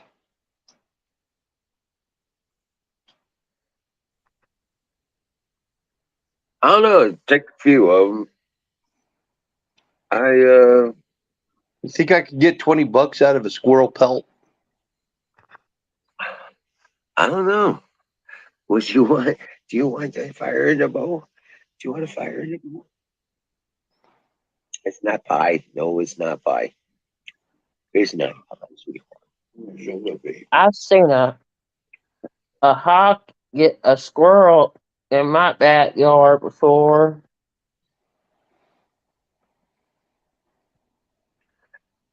You know what? It's been 2 days since I seen my local squirrel. So I'm kind of thinking maybe some bird got him. And now with all the leaves off the trees, I see all the squirrel nests up there.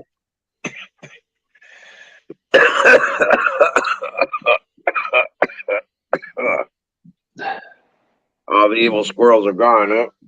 They're taken off. I see the nest, but I don't see the squirrels. My dogs haven't even been like going crazy or anything. So my next door neighbor, he had a blowgun. He was out there freaking hunting them. Oh, really? Maybe you got them. Maybe. Yeah.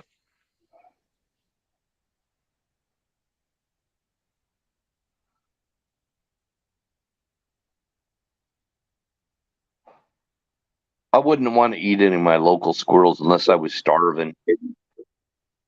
Yeah, probably wouldn't eat it. Mine either. I don't know. I eat all mine. Yeah, but you live out there. I'm saying out here, people use chemicals and everything on their lawns. Yeah. If the squirrel's healthy, it will taste good. Just like anything else.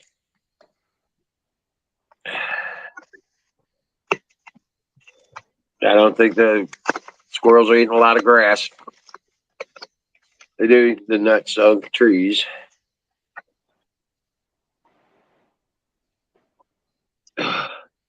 Well, they're going to taste like gamble oaks because that's what they're eating. Huckleberry says she's going to let the squirrel go at the beginning of March. All it's going to do is eat another hole in her house and get back inside. Yeah. That's about what they do. Yep. I think they're in my attic. Oh, yeah? They're in. Yeah. No, I saw that little bastard jumping on the roof. Oh, yeah. I think they found a way to get in the attic. But like I said, I think if I just nail a rat trap on one of the trees, put some peanut butter bait, and set that trap, I bet you I'll have me a squirrel.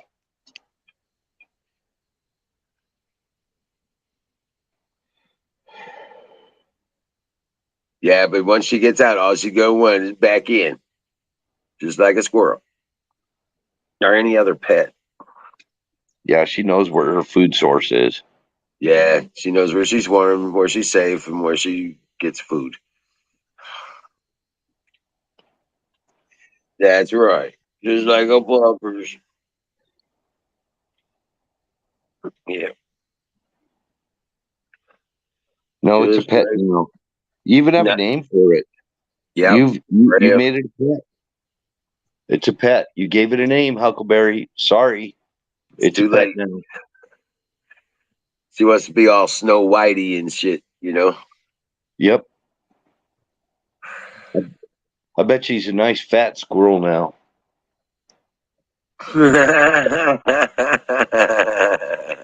No, I know what's gonna happen. Huckleberry's gonna let it out. It's gonna go out, get pregnant, and come back and have babies inside her house. in her, yeah, in her walls or some shit. Oh hell yeah.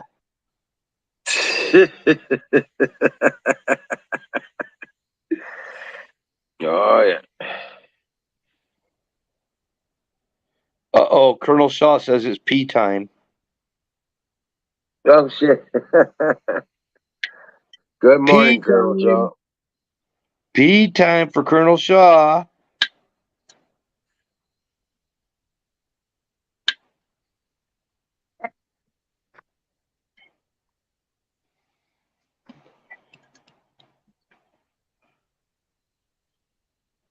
Oh yeah, she's gonna have baby squirrels running all around her house. Oh.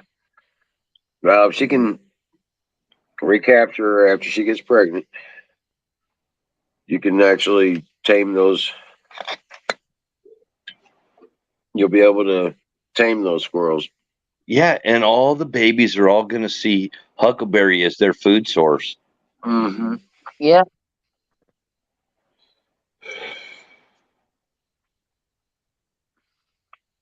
They'll be like, we know where we can get free shit. Yeah.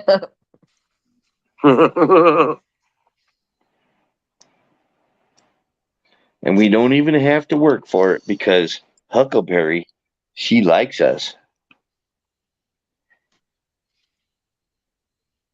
She wants great. Oh, okay. She wants grandbaby squirrels. All right. See? See? She's willing to accept them. She's going to turn that little bitch loose and she's going to get knocked up and she's coming back and she's going to freaking invade your house with baby squirrels everywhere. Dream well, Patriot. See you tomorrow, Rusty. Welfare squirrels. Dallas has it right.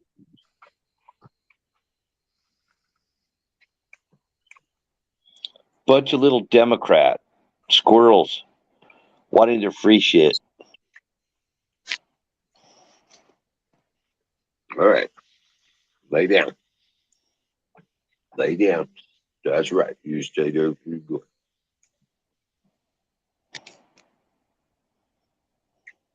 Good babies. Yes, you are. That's a cigarette. You don't want that. Miriam calls them deadbeat squirrels.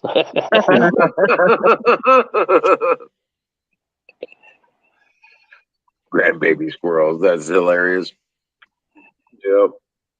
Yep. I did say that singularity. She's gonna turn that little squirrel bitch loose. She's gonna get knocked up and she's coming back and she's gonna freaking have him inside Huckleberry's house. Somewhere. Right? And then she's gonna have Squirrel City.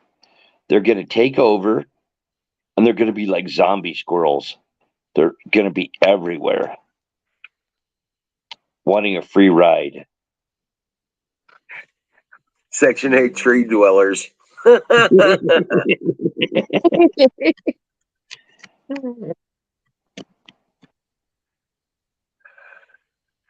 Right? Huckleberry Assistance Program. She might wind up running a squirrel brothel. Oh, good Lord.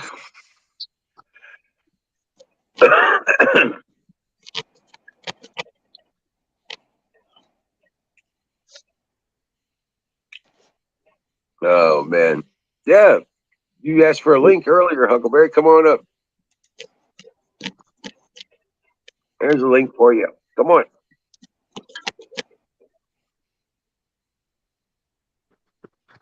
Hey, Jason. Welcome back.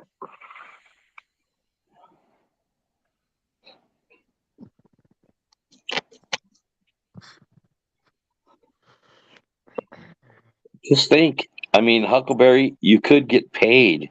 You could be the madam of the squirrel brothel.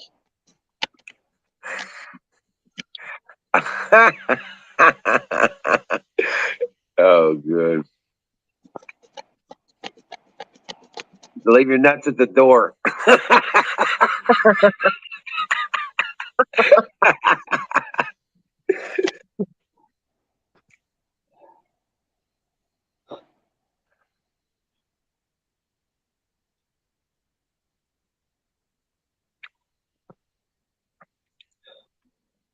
All the males will start coming around wanting to see Freya. They'll be dropping nuts at your door. Right. Little offerings. Yeah, little offerings. Let us in. We want to see Freya.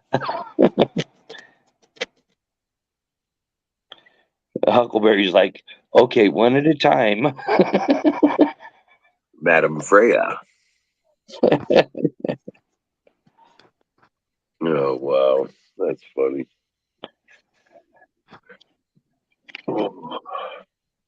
You may go outside. Can you go outside? Potty? Oh yeah, they will give Freya the nuts, but they'll try to give them to you to let them in. Oh, Prince is right at the door. All right, I'll be right back. I'm gonna let the puppies out.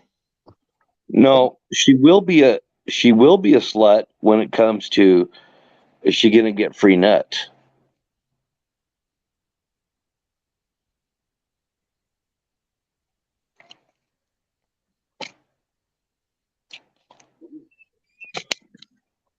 I don't know.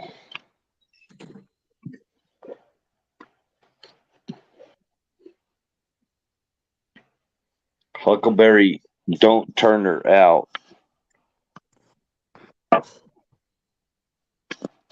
Don't turn Freya out.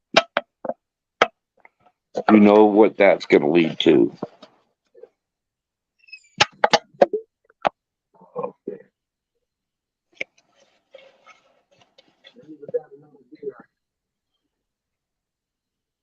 You hear me? Kinda. Ranger got Kinda. another deer. Got another what? Here. A deer?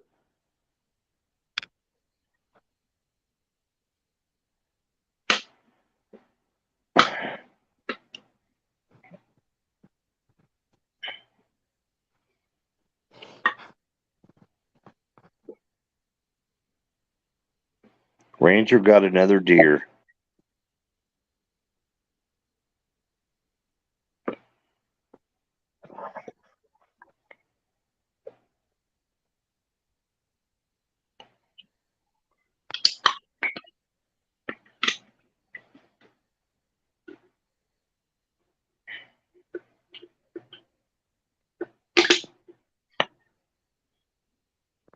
Actually, Freya is a Nordic deity.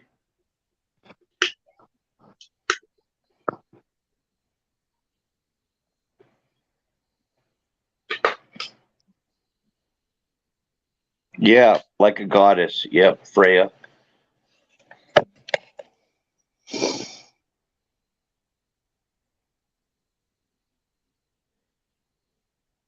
Yep, Ranger got another deer. Oh, I'm sorry. I was over there trying to get a look at it. Was it a doe? Can't tell. Can't tell. At this point, can't tell. Well, that's more I dog let the food. puppies out. I let Prince and Princess outside. Princess, I guess, went right over to it. And then Ranger put her off. You ain't my deer. Now that she yiping. Ranger got her, nope. So did he chew the? Is the guts all out already, or what? Oh, yeah. I know it's So a separate one, though. Yeah. he got the good parts then. Yeah. Yeah. He's cleaning the bones.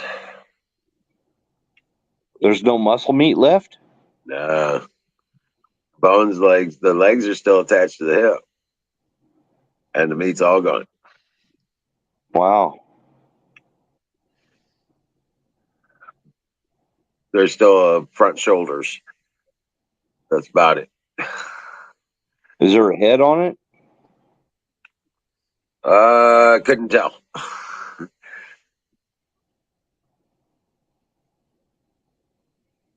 That's how they do. They eat the stomach, or they pull out the stomach. They usually don't eat the stomach, but they eat the heart and the liver, Yeah. and then drag the rest to the babies and let them eat all the muscle meat and stuff. So he got blood all over his face. I couldn't see. It is moon. The moon's almost full. It's going to be a full moon on Monday.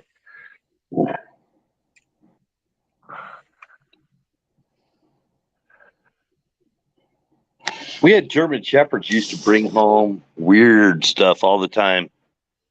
One of the big ones, they'd always come back with freaking porcupine quills in them. And then we'd have to strap them down on the board and get all the belts and everything, strap them down on the board, and then you got to clip them so that the little barbs would release, so you could pull the quills out. Clip them about halfway down, Right.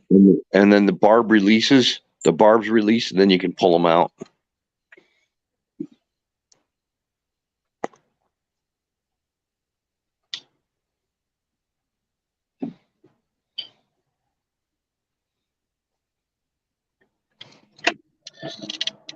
Yeah, they'd have quills all over their face, and then they get infected. And a couple of times we took the male.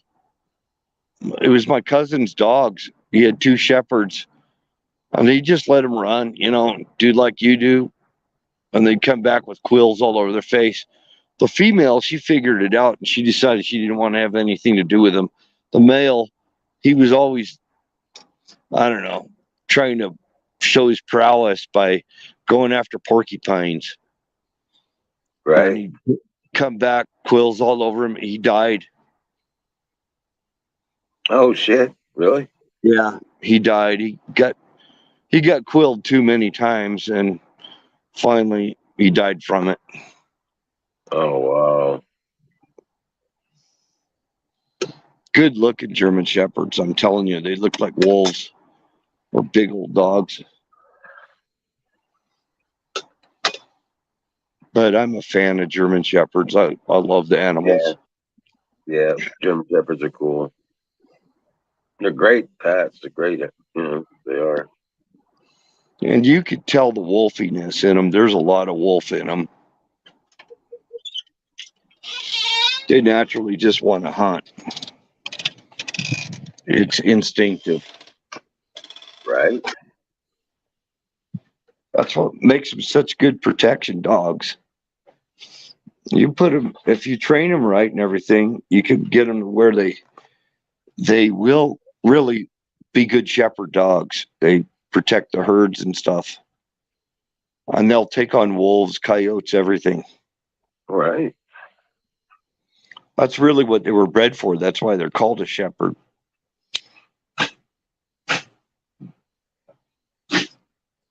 That's how they started out anyway.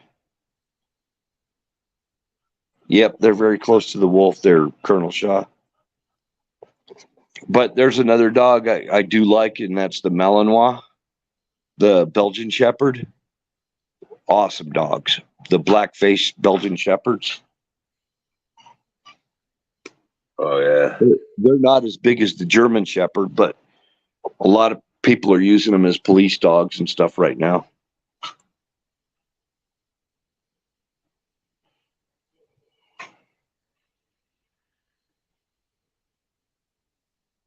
Freaking Hitler. Screw Hitler. Who brought up Hitler? Colonel Shaw says Hitler liked pure blood. Oh shit! Hitler could kiss my ass. If I ever see him, I'm going to knock him out.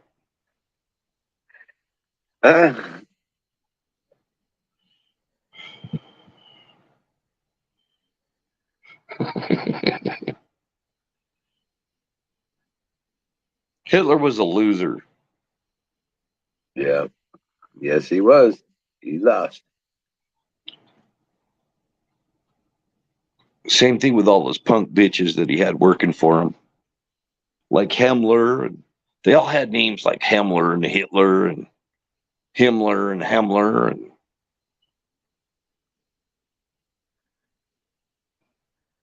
Right.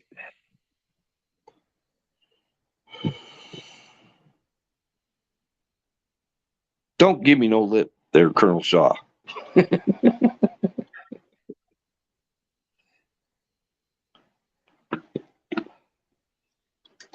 I know he can't stand Germans. I had a friend that was from Czech Republic. They hated Germans too. Oh my gosh, the Czechs hate them.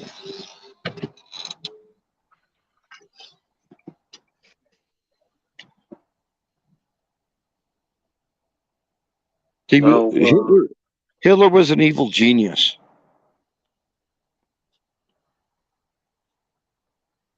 Dang it. It's only me and you, Wiz. Yeah. Well, we got 10 minutes. So I was just thinking fire in the bowl. Personally, that's what I'm at. It's a cold one tonight. It's a little cold right now. I did see some trails across the sky today, and it was blue sky before they started, and I literally saw the chemicals fall to the ground, and there was not a lot of them, but there was just a few, and they were really thick trails. Tons of planes in the sky. They weren't spraying anything, but there was these few that were in the sky that had billowing clouds. I know they were spraying, and you could see the spray falling to the ground.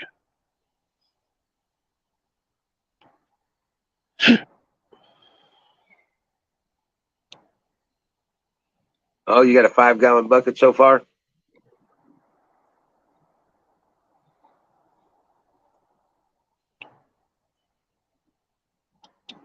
Yeah, Huckleberry's going to try and make maple syrup tomorrow. How do you make it? Well, you take the sap and you got to boil it down and get the moisture out of it. Oh, really? Yeah. And then you mix it with sugar or what? No, you don't have to. It's as sweet as it is. Oh. Once you get the moisture out of it. Yep. It's like you 40 parts you end up with one. So if you had 40 gallons, you'd end up with a gallon of syrup. Okay. At least that's what I've been seeing. That's what I was told.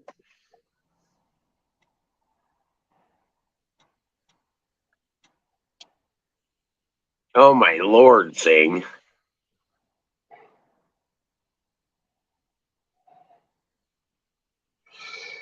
So you put it in a regular saucepan and start boiling it down and try to get the steam to go out of it. Yep. I guess. Okay. Yep. You just keep boiling it down. Come on up, dear Butch. Help us do a send-off. We got about 7 minutes here before we call it a night. So what is maple syrup extract? Is that like super boiled stuff or what?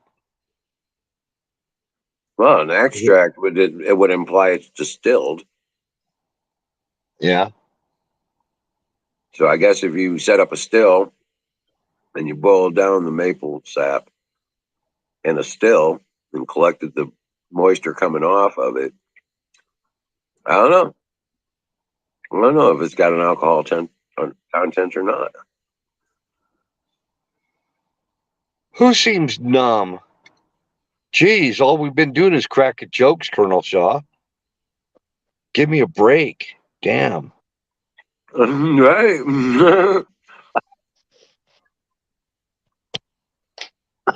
I just heard you guys talk about maple syrup. Yeah. I sleep with this shit on some days. So not that you're shit. I just said I had to get up and turn the light on. So what do you keep it at a low heat or what? No, hell. I mean, when you're gonna make maple syrup, you need the biggest. I mean, if you're gonna do it with like on a gas burner or something like that, the largest container you have with the largest open top, like a tall deep, like a turkey fryer, will take you forever to do it. A 5-gallon turkey fryer does it just fine. Yeah. They'll do it, but the problem is you're you don't get as much evaporation. So what a lot of people do is they use a larger, say like a big chafing dish type of thing, a large open wide container, and wood heat works best because it's cheaper. I spent more on propane. I made about the hell. I think I made like 2 quarts. It took me a day to make it. So, my question, dear Butch, is: Yes, sir. can you make it out of other stuff other than just the maple sap? You can, yeah. Most trees produce a sap. The maple trees that I tap, and I haven't done it for a while because it's really, I mean, it's a, for what you get out of it, it's, unless you're doing a production, it's really not worthwhile. But it's fun to do at least once or twice in your life. And I've got several really large maple trees that, it's amazing how much. And I'll give you a hint on when the maple trees. The best time to tap them is when it's above freezing during the day and it freezes overnight. That's when you tap them, because that's when they're running the sap the most. Once it's right above now, freezing during the day, or once it stays above freezing, they're not pushing out as much syrup or sap then. I noticed with these Siberian elm trees, there's a lot of sap in the wintertime. I drilled some holes in them, and man, they just started running like crazy. Oh yeah. Yeah, and that I think maple is the common one, but you can make like birch sap syrup and stuff like that too. But I think I haven't tried a lot of those, but I think most of them are relatively sweet. Do oak trees do it? I'm sorry. Do oak trees do it? No, I don't know. Yeah, probably, but I don't know if I would tap that. It's hard to say. I would. I don't think they run this. I don't think they run sap as much because, well, I don't know. I suppose it's a possibility. Hey, dear Butch. How you doing? Good. I know I have my glasses on. Is that Zoom? Yeah, yes. That's Zoom. How you doing, bud? Yeah. Happy birthday, pal. Thank you. Wait, hey, it's still your birthday for like 3 minutes here, anyway. Yep, anyway. Yeah. Here it is, anyway. Once you get done tapping the tree, then you drive a peg in there, right? Yeah. All I did was I took some what the hell was it? I used some electric conduit for it. Okay. I found a tap the same size as like a 3/4 electric conduit. And then I drove a screw in it and I hung a bucket off of it. It's simple to make. When you're done tapping it, you don't want to leave the hole open like that. You want to drive a peg in it, right? Well, I mean, you think you're harming the tree. I don't think it's that big a deal. What I always did is I took I've got a shit ton of like wine corks, and I'm like new wine corks because they used to do bottling wine and stuff. So I just put a wine cork in it. Yeah, You're really not hurting the tree that much. I mean, the one I've got out in back my house right now is, well, it's probably damn near. It was 2 feet to be a stretch, but it's about a 2-foot diameter tree. I was thinking I would like put a dowel or something in there and tap it in. That's why I use a wine cork, because it's soft and it's easy to drive in. It's about the same size. Works pretty good. But it's a fun, if you want to do it, if if you want to make syrup, it's fun to do one time. It's almost cheaper to go out and buy the stuff unless you have. If you've got a good outdoor turkey cooker, that works. A larger, wider, open pan works better for that. And the thing is, you gotta boil it down to a certain state. If you go too far, all you do is create maple sugar. Oh yeah. That's no good either. So I've made that mistake. I've done it a few times. I might do it again this year, but some years are good for maple production and some aren't. Yeah, Bill's dogs are going crazy. He probably can't even hear you. I hear that. I can hear you.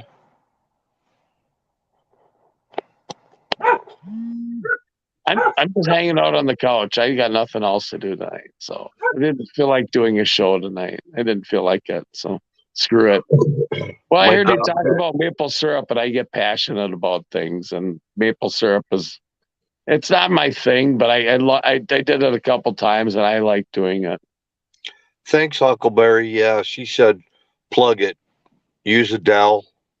Yeah, well, you can. That's why I use a wine cork, because it's soft. It's a lot easier to go in. The tree is gonna leak one way or another, and less chance of introducing any kind of disease into the tree if you plug it up. Right. But the wine cork works really good because it's a lot easier to drive in than a dowel. They're a little more forgiving.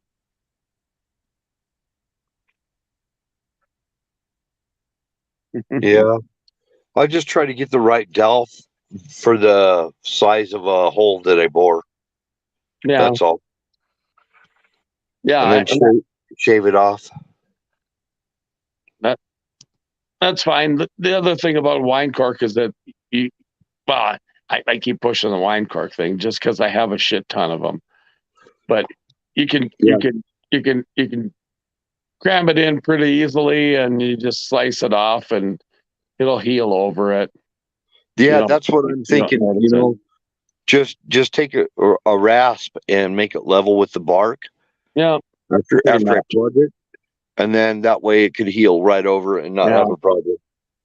Well, hell, and think about it this way. Most wine cork, I think the wine cork that I have is not the synthetic stuff either. So it's the natural wine cork. So that's actually, made of bark, isn't it? Wine cork is. Yeah, cork comes from cork bark. Exactly. Yeah. Yeah, but I have a lot of dowels. I would just drill it to the size of the dowel that I have, and the dowel's just a smidge oversized, so it'll jam in there and just really seal it up really good, and then cut it off with a rasp. Make sure I do it right because I don't want to harm the tree. Tree gave to me, I want to give back. You'd be surprised how resilient most trees are. The only thing would be is that if you're leaving a wound and that can introduce.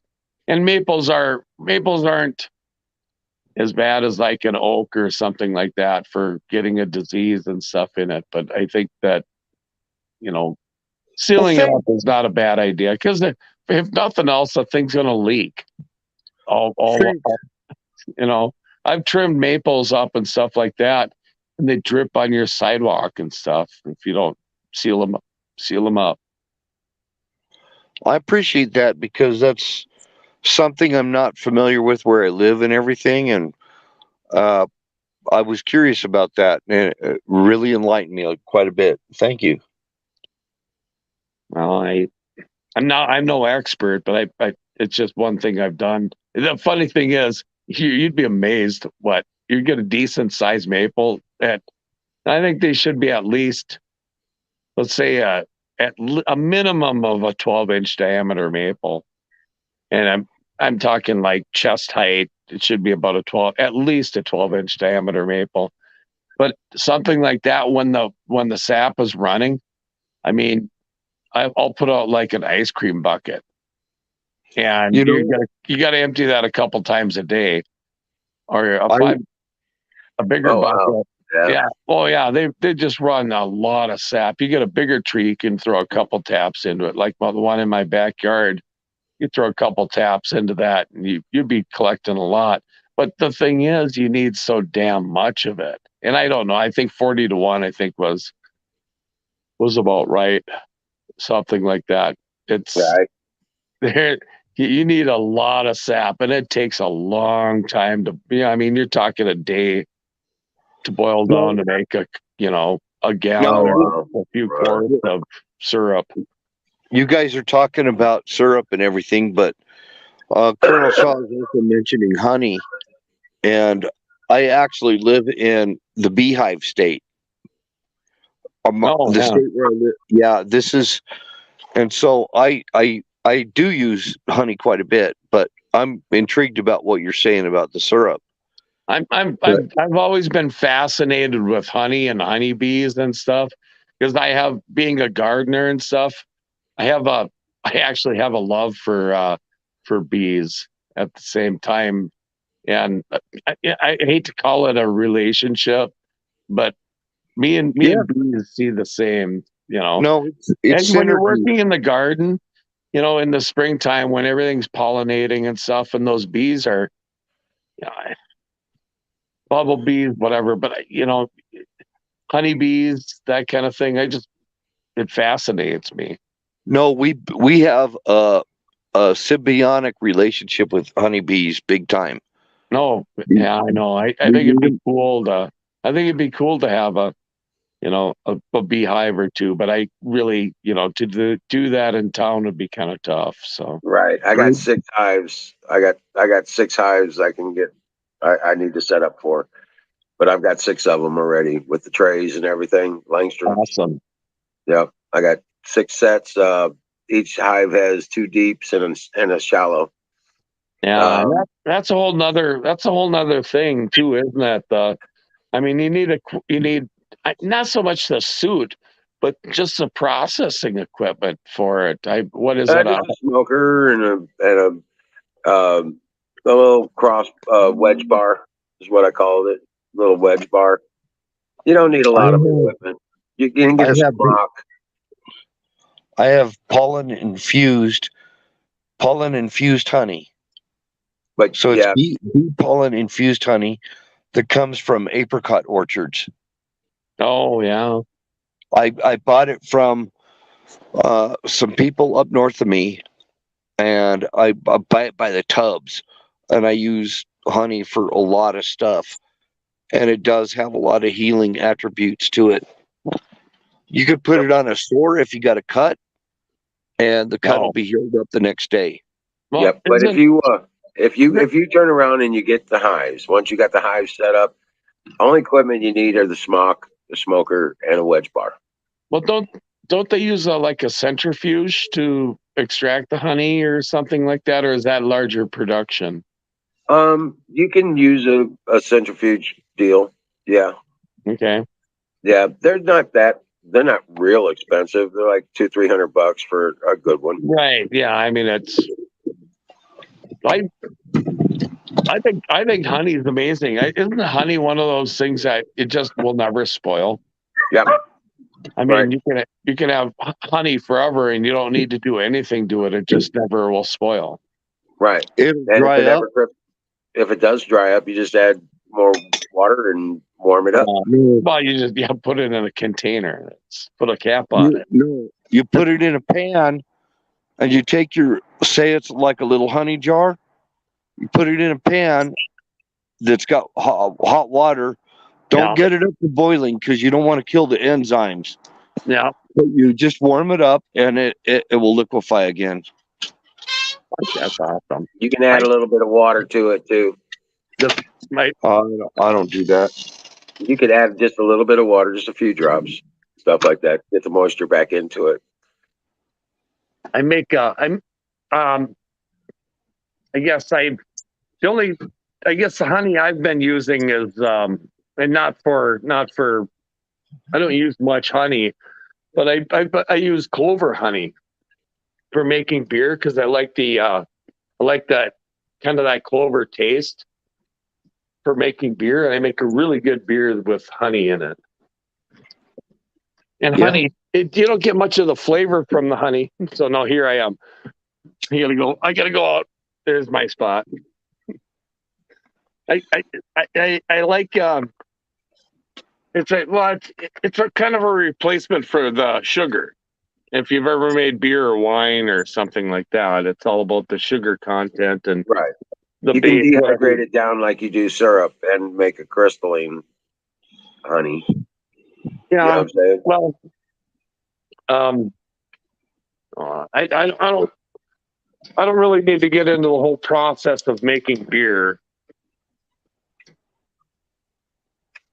but beer is basically, well, you make your malt syrup and stuff, and that by releasing the enzymes and stuff, you create a sugar by boiling it.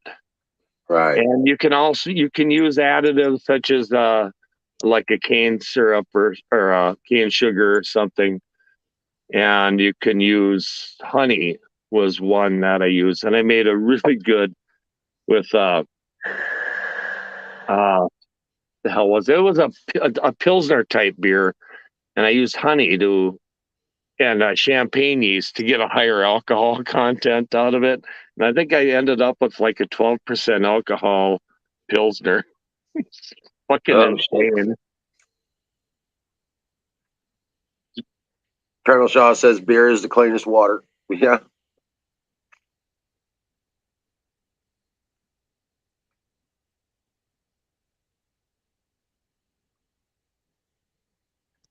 Oh man. Well, guys, I'm gonna go ahead and call it. All right.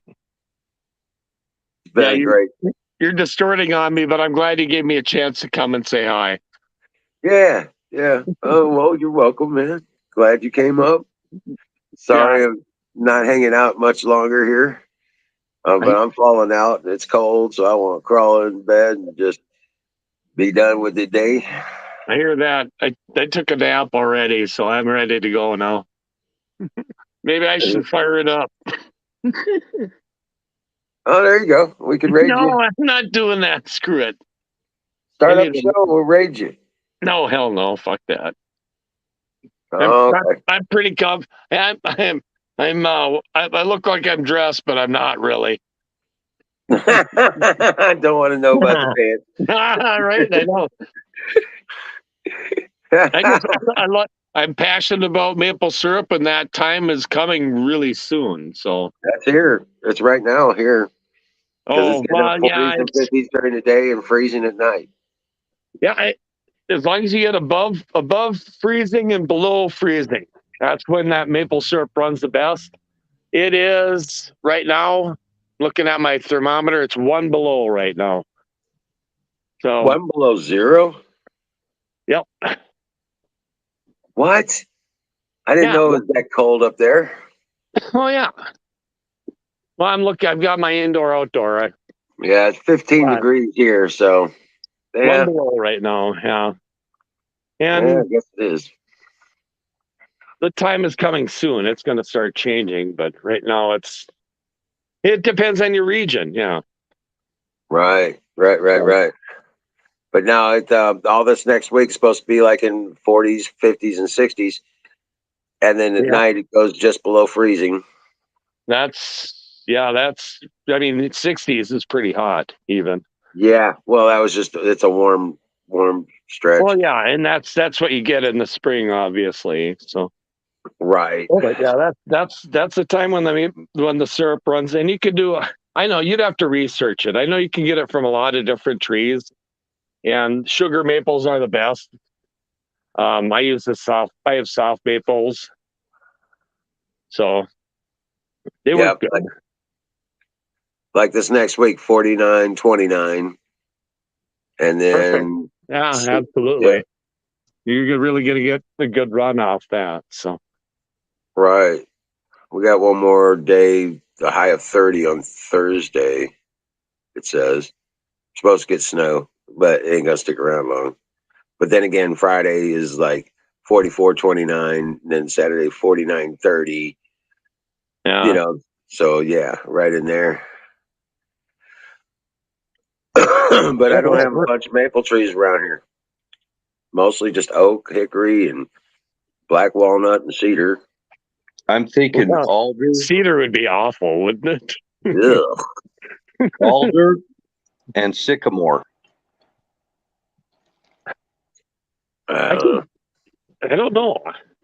That seems odd, but I could imagine it. Yeah. You can give it a shot to see I what you come up with. Yeah. I mean, and I'm no expert, so don't take whatever I say for. But basically, it isn't what sap is the glucose that the tree lives off of, for lack of a better, for admitting I have no knowledge of it. I mean that. So there's got to be some sort of sugars or something in whatever syrup you take. It's just what you get out of it might be a little different. Well, dream well, Patriots. We will see you tomorrow night. Night, Wizard. Good night, Zoom. Have a good night, guys. Thanks for having me on for a Yes, little sir. bit anyway. Thanks, Thanks for having Huckleberry. me on. Happy Huckleberry. birthday, buddy. Yes, sir. Yeah. Hey, see you, Zoom. Zoom. Yes, sir. I missed you tonight. Yes, sir. I get to say hi to you at least. Thanks, buddy. Yes, sir. Thanks, Wild Bill, for coming up. You already took off, but Huckleberry, bless you, and good luck with your sugar maker, your syrup making thing there, and Singularity, Colonel Shaw. Be well. Have a great day, Colonel. Carpenter Patriot, God bless you. Stay warm, Bear. Stay warm up there, man. It's like, damn. -1. Wow. I'm glad I'm done with that shit. Yeah, we're in a bad stretch. It'll get warmer. Yeah. Yep. It's just we're at the end of the end of the winter. Well, already. we're middle of February. Yeah, it's spring weather. It's coming up. The average temperature goes up pretty fast from here on out. So Yeah. I'll live. I don't have to move to Florida yet. I'll fight it out one more year. All right, guys. Have a good one, everyone. Dream Take care. well, and I'll see you tomorrow night. Yes, Everyone sir. in chat, I can't see you, but thanks for nothing. See you guys. Thanks for coming in, Valentine, and everybody. I already said Huckleberry. Singularity. Yeah. Hey, sing, you dickhead. Dallas. Hey, Dallas. Yo, Dallas. Yeah. All right, guys. Good night. Night.